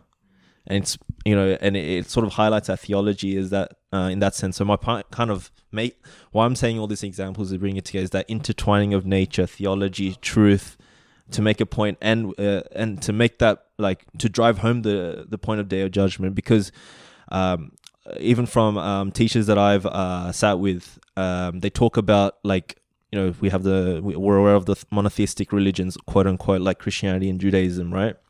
But then there's that conversation that monotheism, that kind of monotheistic religions like Judaism, Christianity, aren't actually monotheistic in nature. And then Judaism, actually, the Jews aren't certain about the belief of the Day of Judgment, right? Which is really interesting. Many people aren't aware of that. But that is actually, we know from the Quranic scholarly understanding that the Day of Judgment is intrinsically linked, creates a set of accountability, a sense of accountability in our dunya. It's interlinked intrinsically. And I love how, like, in the Quran it highlights through nature in order to make that point about truth. Absolutely. Yeah, there's so much there. There's so much to think about. Allahu Akbar. One of the ways we see this world, there's 2 major words we use in Arabic for this world. One is dunya, as we know, which gives us an insight into this world, just from a language alone. Danaya, which means that which is lowly. Danaya is also referred to a human being seeking a grape that the one can't reach. So that's dunya. Like, it's this is juicy little grape. You want to just go, but every time you reach for it, you can't get it. That's dunya, right? So you if you ever think that you're gonna like have everything in this world, like anyone who says, let me get my passive income to like 3K and then I'll be happy. They hit 3K, they're like, well, you know what? Let me go 4K, 5K. It's the same thing. Everyone's in the same little, if you go to sleep or you watch too much sports and you play too much, these are the best ways to fall asleep, right? Playing and sports and this type of stuff, like la'ib and lahu and stuff like that, So these are all the ways of the dunya. So is the dunya just completely like pure bad? Well, the other word for it is alam, right? Alam. Alam is on the pattern of fa'al, which is known as the tool of something. So if I put in the root letters, I build up the tool for it. So for example, daraba is to hit. So the thing called darab is the thing that, so if I use a hammer to hit somebody, that's the darab, right? It's a tool for hitting. So what's alam then? Alam comes from the root letters of ilm, which is to know. So the tool of knowing. So remember, we're supposed to fa'alam annahu la ilaha illa. Come to know Allah. Come to know that there is no God except Allah. So what's the alam? The alam is the tool to know God. That's how the believer sees the world. All this nature is a tool to see God, a tool to know God. That's what the alam is. That's why Jibal, Allah says, لَوْ أَنزَلْنَا هَذَا الْقُرْآنَ عَلَى جَبَلٍ. If we sent this Quran on a mountain, you would have seen it shake and split, right? But from the reverence of God, مِنْ خَشْيَةِ اللَّهِ فَتِلْكَ الْأَمْثَالُ نَضْرِبُهَا لِلنَّاسِ لَعَلَّهُمْ يَتَفَكَّرُونَ. And we give these types of examples, in fact, for people to become people who reflect, right? We give such examples. And what does that tell us about mountains? The next time you go see a mountain and you think, wow, geez, this is strong. This big mountain, right? And then you remember that if the Quran was revealed on this, it would have fallen apart. It reminds you, A, of how amazing your Prophet ﷺ is, and B, do you have any Quran in your heart? So if you can handle the Quran, ain't no mountain high enough. Right? There's no mountain stronger than you, because you can hold something that the mountain can't hold. So it's like there's so many things like that in the Quran, so many examples that you gave. So Allah uses this world because it's an alam, it's a tool to come to know Him. And as long as you are seeking Him in that, it will teach you lessons again and again and again and again and again. So much of the deen is, and that's why the natural way, and if you look at the word nature, in Arabic, isn't the little, I like these things. Taba'iyya, which is the word for nature in Arabic. Ta has a meaning of that which is like a matrix or like a lattice, something that's fixed. Okay, so the nature will always be fixed in its nature. It will always be, nature is nature. You don't go and mess up nature. If you go and mess up nature, it becomes unnatural. It's not nature anymore. It's not natural. Right, so you're drinking your little smoothies in the morning saying, I'm getting my shots of... That's unnatural. Now you're supposed to probably be chewing half of them so you can strengthen your teeth. Yeah? Cue the teary-on-real little smile, right? Yeah. Like, it's so... it's unnatural. Then you have now problems. Everyone's drinking celery and everyone's like, well, stop drinking it. Like, it's just the same thing. Just science just goes, someone does research and he discovers one thing and he's like, we should have 3 liters of water. And then someone's like, it's too much water. Too much. No bladder. So ta is, there's a fixed nature in the nature. Ba is as I mentioned with. Ain has the meaning of seeing. So as long as you associate yourself with the nature of the world as your partner, which is the ta marbuta, right? The ta at the end, then the tabi'iyya becomes a way in which you can see the world. I know I spelled it differently, tabi'iyya, because of the ya, but just for the little technical, some people are sitting there saying, well, technically, I mentioned tab'a, right, which specifically, but it's a meaning of that it's a fixed way in which you can see things. It's a fixed way to see things. The more natural you live, the more you are willing to accept the truth, because the truth is in that natural space. That's why the more unnatural societies become, the more harder it becomes for them to see the truth. And the more natural societies have always been, the more quicker they are to welcoming the truth, which is why when you see Islam going into more natural communities, they're more open to Islam. We have such a difficult time now. How do you convince somebody about, aspects of the truth when they're so plugged into, quote unquote, the matrix, because they're living in a false reality. You're speaking to a person of a reality that's so disconnected to them. I know I keep going back to the same notion, but let's not live in La La Land here. It's the Jalik world. It's no joke. It's like, it's Salamun ala Nuhin fil alameen. Why are we mentioning Nuh? Because there's floods going on. There's a flood going on, and if you start building the ark, you will look like a crazy person, and they'll be like, "Well, what's wrong with you? Just chill, man. Just chill." But yeah, as much as we can calm down, chilling to calm down is okay, but chilling to, stop and start building on the bridge, it's like, man, we don't want to fall into that. So that's the nature of nature itself. I mean, it's, subhanallah, there's so much that we can learn from that. Allahu Akbar. Like when night happens and now we're coming up to Maghrib, right? So that alone in a natural, just look out the window, right? If we look out the window, if we're watching TV, we won't see this, but if we're watching the natural world, does that look like, do you look at that within your natural being and being like, does your natural part of you say, yippee, let's go out? No, your nature of you is like, okay, it's dark, meaning I can't see, meaning maybe we should be at home now. But the unnatural living with these lights switched on 24/7, and now we're like, oh man, I'm tired, like we're waking up like aching, because we're up for so long because of this artificial experience. But the more natural you live, you're like, well, all right, lads, go home. I don't even tell you to go home, you're just going to go home. Yeah. But now the unnatural living is the nights happen, we wake up like 3 hours before the night and let's hit the town, baby. Like this is the world that we've been conditioned into. As a kid, I'd play on the streets, and when it went dark, it was time to go home. In Malaysia, they were saying that if anybody else saw you outside, they would tell you go home. If as a kid, if you were playing outside, the cars would horn at you, like, what are you still doing out? And if you remember, like, your parents probably said to you, like, like there's shayateen, angels are switching shifts, you're vulnerable. Angels switch shifts, so you're vulnerable. So you might want to, stay. That's why Fajr and Maghrib is a protected time. You don't mess with those times. Those are the Adhkar times. Pre-Maghrib is remembering Allah time. That's recommended to be remembering God at that time. So, there's so much wisdoms. The whole Tib tradition picks out the 6 lifestyle factors, which are all factors to consider how natural a person is living. When you go to a Hakim, the first thing he tests you on is those 6 lifestyle factors. So you say, oh, I'm not feeling too well, He goes and says, well, how's your sleeping? He goes to your sleep and your wakefulness. He goes to your mental activity and rest, using too much of your computer. Or maybe you should stop staring at the screen. Oh, you don't feel well. Stop staring at the screen. Maybe cut your hours down. Oh, I feel so much better.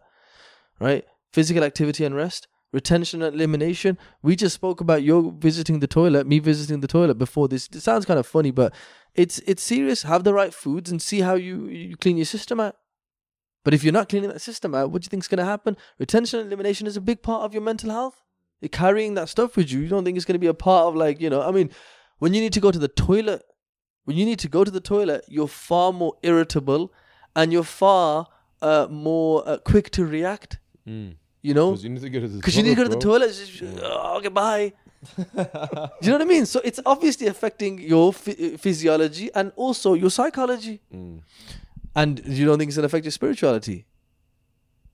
In the words of Roy Keane, you're living in cuckoo land.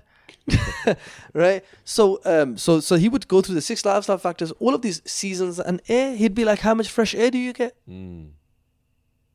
Very basic things. Basic things. And people are like, but can I have that amoxicillin? Go get fresh air. Get under the sun. Get out your little man cave. Caves in the boys in the cave. You know what the lizards do in the mornings? Have you ever seen them? No, tell me. The lizard goes on top of a rock, opens its mouth, and takes its tongue out, so it can get the sun in the closest place possible to its body. That's a lizard, bro. Subhanallah. So get out and get that sun. Subhanallah. Some people are lizards. And then see how you feel. Yeah. Don't be a lizard in front of the screen with your tongue open. Allahu be Akbar. a lizard. Get outside. Get the fresh air, right? It's for free, bro. It's so true. Yeah. Get that sun. And there was actual deep studies of this. These are actually like deeper understandings of those from a traditional framework. So if there's actual like qualities of hot air and how hot air affects you, how cold air affects you, how moist air affects you, how dry air affects you, different temperaments of air. So if there was such a deep study just into the nature, you know, Allah says, you know, I'll tell you a funny story. We'll try maybe wrap it up on this. So I was once one of my friends, we went to visit a really special person, and this is a moment in my life where I was like, you know, I was really kind of getting into the maybe a second year into the temperaments, and you know, we had a degree of success, at least from an outward sense. We pray that we have an inward success as well, and so I was always questioning, like, you know, I'm spending so much time on the temperaments, you know, my personal interest is in Arabic and theology and philosophy and, you know, and psychology, but I don't want to be just teaching something that's taking up so much of my time. Maybe I should be studying and teaching other stuff. Maybe I've done enough temperaments now, I just slap it as an online course and move on. This was like way before we've done half this, like 90% of what we've done now. So imagine 90% wasn't done, like so much was still to be done. And so we go visit the sheikh, and this is a very special person. And this is like the believer, you know, be careful of his eye, you know, be careful of his eyesight, like, you know, be careful of the sight of the believer. They see with the sight of God. So, you know, when you go and you sit with these people, you know, you kind of you just naturally keep your head down. If you're unnatural, you'll be like, hey, buddy, you know what I mean? You know, what's happening, bro? But if you're natural, like, you will be like, man, this is an elderly person, a very pious person, and you just look down in shame. So I'm just like, you know, give him salam, and I'm just sitting, and I'm just like, oh Allah, you know, I'm just like, oh Allah, forgive me. Let him see, Allah wastar awrati, oh Allah, cover my faults, and I'm like, oh Allah, forgive me by the sake of this person, by the pious person, blah, blah, blah. Very beautiful person in the UK. I won't mention who, but anyway, very low key, but very special. And I'm with the grandson of Imam al-Haddad, so, you know, and these guys are all part of that tradition, so very special people, big boy ting as well. And so I'm like, you know, in this zone, and then so my mate says, oh, you know, Sheikh, this is Mohammed Isaaq, and, you know, he's doing all this work, blah, blah, blah. And then the Sheikh was like, oh, mashallah, and carries on. And so maybe we just kind of hit the nerves a bit. You're like, oh man, you thought, you know, Sheikh's going to give you some nasiha. And so the Sheikh just like sidelined it. I'm like, you had your notepad out. Right. So I'm thinking now, subhanAllah, did the Sheikh see my you know, my soul and be like, despicable, so I'm like, oh man, like, you know, humble yourself, Mohammed Isaaq, laytani, I'm like, woe unto you, brother, so so I'm like, you know, oh man, you know, you're a waste man, and then the Sheikh says, you know, today's time, people they just study, they just get busy with anything that takes them away from God. And I'm like, oh man, if I needed a sign, like, I gotta leave temperaments, like, this is pack up shop, man, we're wasting our time here. And he's like, you know, just, you know, people say, oh, people they just pick up a random subject, they don't want to learn fiqh and aqeedah, they just want to learn other stuff. And I'm like, oh my gosh, like, Sheikh, this was outreach work, you know, we do this to bring people into fiqh and aqeedah, this was the formula, you know. And so, you know, so I'm sitting there the whole time. I'm just like, I'm about to cry. I'm like, oh Allah, I'm so sorry, wasted my time, and maybe this was a waste of my life. And then the Sheikh says, you know, some people say this, but then what does God say? God says, do they not see? Do they not see how the she-camel was created? Right? And how the heavens have been kept up. And he says, why does God say this? Because God invites us to study everything beyond the standard sciences. We should be masters in all these extra subjects. I'm like, ka-ching. I'm like, thank you, God, this is the ceiling I needed. So, like, Allah promotes study. Muslims should be leaders on Discovery Channel. We should have Discovery. It should be Al-Discovery. Discovery, because the Arabs like the fa sometimes for the V, like for the phone. But Kashf? So, wallahu a'lam what it is, but subhanallah, it's just something that, you know, really made me think that, you know, we were leaders in these subjects, man. Like, we really were. You know, nobody touched what Ibn Sina and these guys had done, man, like, before that, to the degree that they took it. So not only do we have to be aware of natural movements and so on and so forth, there are great signs. Just that one verse at the start was enough, but all these verses you mentioned after, so many signs that Allah is showing. How can you get depressed? How can you think that your life's really bad and etc. When Allah is saying, أَفَحَسِبْتُمْ أَنَّمَا خَلَقْنَاكُمْ عَبَثًا وَأَنَّكُمْ إِلَيْنَا لَا تُرْجَعُونَ. Do you think we created you without a purpose? Do you think we created you vain? Do you really think you're random selection? Do you not see that you're a result of so many unions, so many loving unions, so many human beings' lives coming together in that one moment? I was just reading Imam Ghazali before this speaking. He was just speaking about the creation of man and what sperm is, and just that he was just talking about it, like how, like, if you leave it out, what happens to it, like, just very quickly. Yet within that thing is like that same when it combines with other fluids, what it becomes, it's the birth of really just the formation of life of a child, of a Khalifatullah. Like, that's how amazing this is. And science says random selection, and Allah saying أَفَلَا يَنْظُرُ أَفَحَسِبْتُمْ. Did you conclude? Did you really think that you're vain and that you're not going to return to us, that you don't have some, you have great reason of your existence? Random selection. You're not random. You're so much. So many wonderful things that constantly remind us. There's a few more things that came to me. I just slipped my mind now, and but there's so much. Yeah, like we read all the verses you just read. Yuhi al-arda ba'da mawtiha. He brings life to barren land after he caused it to die. So no matter how dead your life looks or dead your heart looks, you can never write anybody off. Not even yourself, not even your life, because what does he tell you every day? You're supposed to be reading this in your du'as in the morning, that he brings life after he causes a thing to die. So he every day. I was in Saudi recently. How green the lands were. I was with one of my friends here, a very good friend of mine. We were in Yemen, and we were just on the way to this beautiful place, and we were looking, and we were in like the desert, and it was just pure desert and some rocks, and he looked, and he was a geologist as well. He's a scholar of the Deen and a geologist, and he says, you know what these rocks signify? That this was all underwater once upon a time. Allahu Akbar. I'm just imagine being there, just seeing that whole thing and looking at it, and I just thought, Allahu Akbar, because some of us consider our lives to be barren, our lives to just be this lifeless world, but you must have hope in God that He can make your life a full aquarium, full of incredible fish again. And if your life is like this aquarium, He also says, وَيُهِي الْأَرْضَ يُخْرِجَ الْمَيَّةَ مِنَ الْحَيِّ. He gets death from life as well. So don't get too comfortable in your aquarium, right? In your amazing marine world with your little jellyfish and starfish and this, and look at all these wonderful, I got a goldfish, Finding Nemo.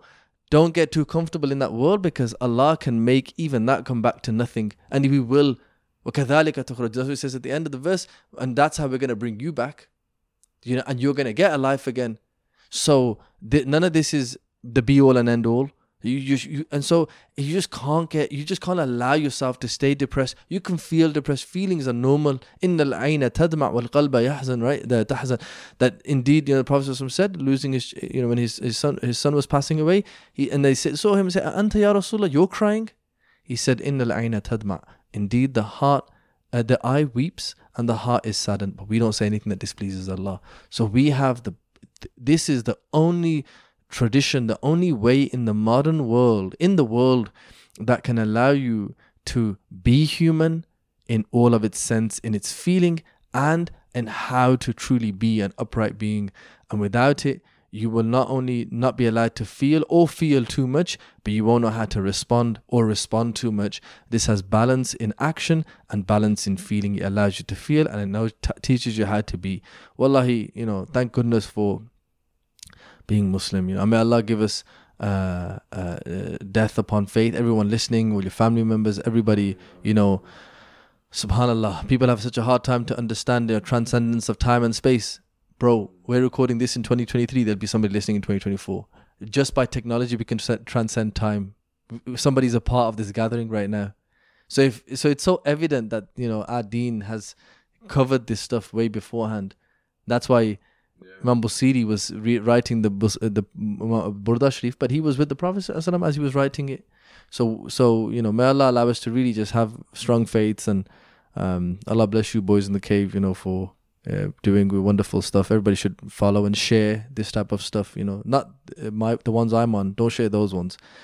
share the other ones. Yeah, The Sufi passes test. No, yeah, the believer, Muslims should just realize that being viral and all these things are sicknesses. Like really, you should say "A'udhu billah" from becoming viral. Wallahi, like which imbecile would want to become famous? Do they not see how many examples of crisis with you know what fame is? One of these one guy I read it once. He goes, fame is like a magnifying glass. Anything good, it gets magnified, and anything bad, it gets magnified. Who wants that, man?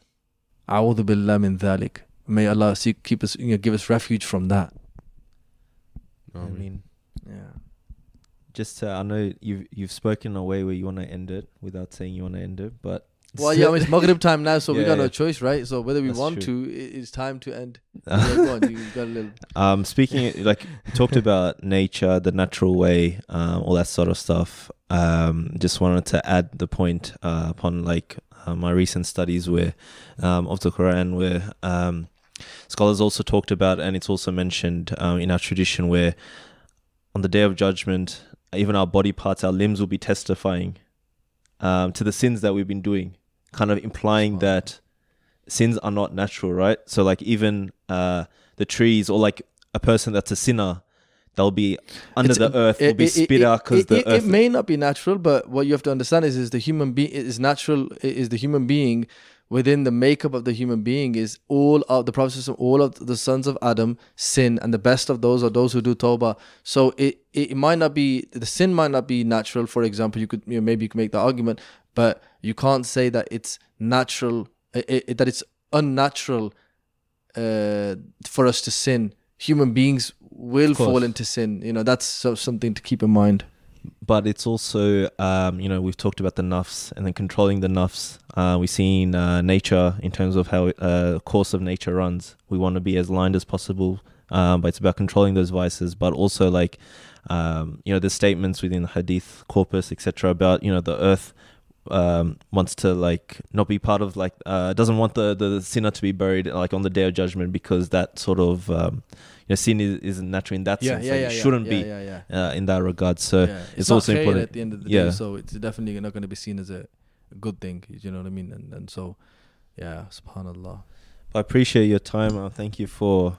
I think I actually came to record with you this time. So I appreciate you inviting me onto Isaaq in the cave. I was in the cave. I was happy in this cave. But did you see the tree? Subhanallah. Yeah. May Allah give us the truth. That's why, remember Dr. Umar told us in 2016, he said the dua of one of the most important du'as in today's time, Allahumma arinal haqqa haqqan razuqna ittiba'a wa arinal batila batilan razuqna ijtinaba. Show us the truth as the truth truly is, right, and grant us the ability to follow it, and show us the falsehood as falsehood truly is, and grant us the ability to avoid it. Because it is such a hard time now to see the truth from, the Gear 6, the Gear 3, the new one, it's so hard to tell. Like, people are like playing ping pong in the middle of the street with a virtual board. Have you seen any of that stuff? Yeah, I think I've seen some crazy, videos, isn't it? Yeah. The guy's on an elevator and he's got like a screen in front of him on his headset, but he can also see like what's happening in the real world at the same time. What if you're doing Umrah in the VR headset? Imagine that. You got like a sheikh in front of you saying, and now read this dua. Right? Subhanallah. I would not be surprised. Remember, there was a guy on a little, the rolly thing. The thing that people, Segway, yeah? Remember the guy was doing the tawaf on the Segway. Did you see that video, yeah? System, bro. Yeah, subhanallah. May Allah save us from that. One thing we do know is, that these places will be saved from that Dajjalic madness. And, remember, Dajjal's going to go outside Medina, and then 3 earthquakes, and all the hypocrites come out of Medina. And then the true Madani people remain, the true believers. May Allah make us from them. Allahumma ja'alna minhum, inshallah. But thank you boys in the cave. Thank you, Chris Hemsworth, for spending your time. Sponsored by, you want to talk about your latest movie? I can't talk about that yet. It's Sponsored by. Can any, if there is a comment section, can you guys just comment? Does he sound like Chris Hemsworth or not? Or is it just me? Yeah. Chrissy. Yeah. But barakallah feekum, inshallah, and Allah bless you. I mean, I appreciate your time. So I'll wrap it up there. For our listeners, thank you for your attention. Please check out Mohammed Isaaq's content on his Instagram page, inshallah. Runs courses and teaches knowledge and facilitates self-reflection, alhamdulillah, and understanding in terms of that makes us closer to our tradition and Islam. And it's not necessarily just a Muslim-only thing, right? It also incorporates everyone, inshallah, in terms of the healing journey and so much more. And so many more reflections in our lives, inshallah. So definitely check out his content as well. And appreciate Chris Hemsworth coming on the podcast as well. We next time we have to speak to him a bit more, because mashallah, he's actually quite he's had lots of experiences, and also he's quite active in this community with his businesses and stuff as well. So mashallah, I think there was I was hoping to speak about Temperaments of business with him, but definitely the time now is time for us to wrap up for today. But who knows, you guys can have that session. Yeah, inshallah, for sure. So for our special guest Mohammed Isaaq, we wish you all the best. This is Tanzim signing off. Assalamu alaikum.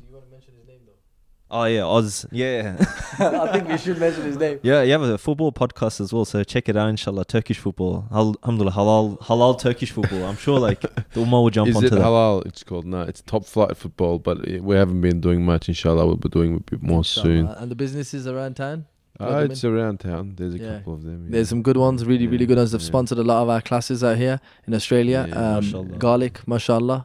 And Third Space Coffee Shop. Third Space. So you guys can definitely check those places out. And then if you want to find out more as well, it's Knowing Yourself on Facebook and Knowing Yourself on Instagram and socials. And and Boys in the Cave for sure. Inshallah.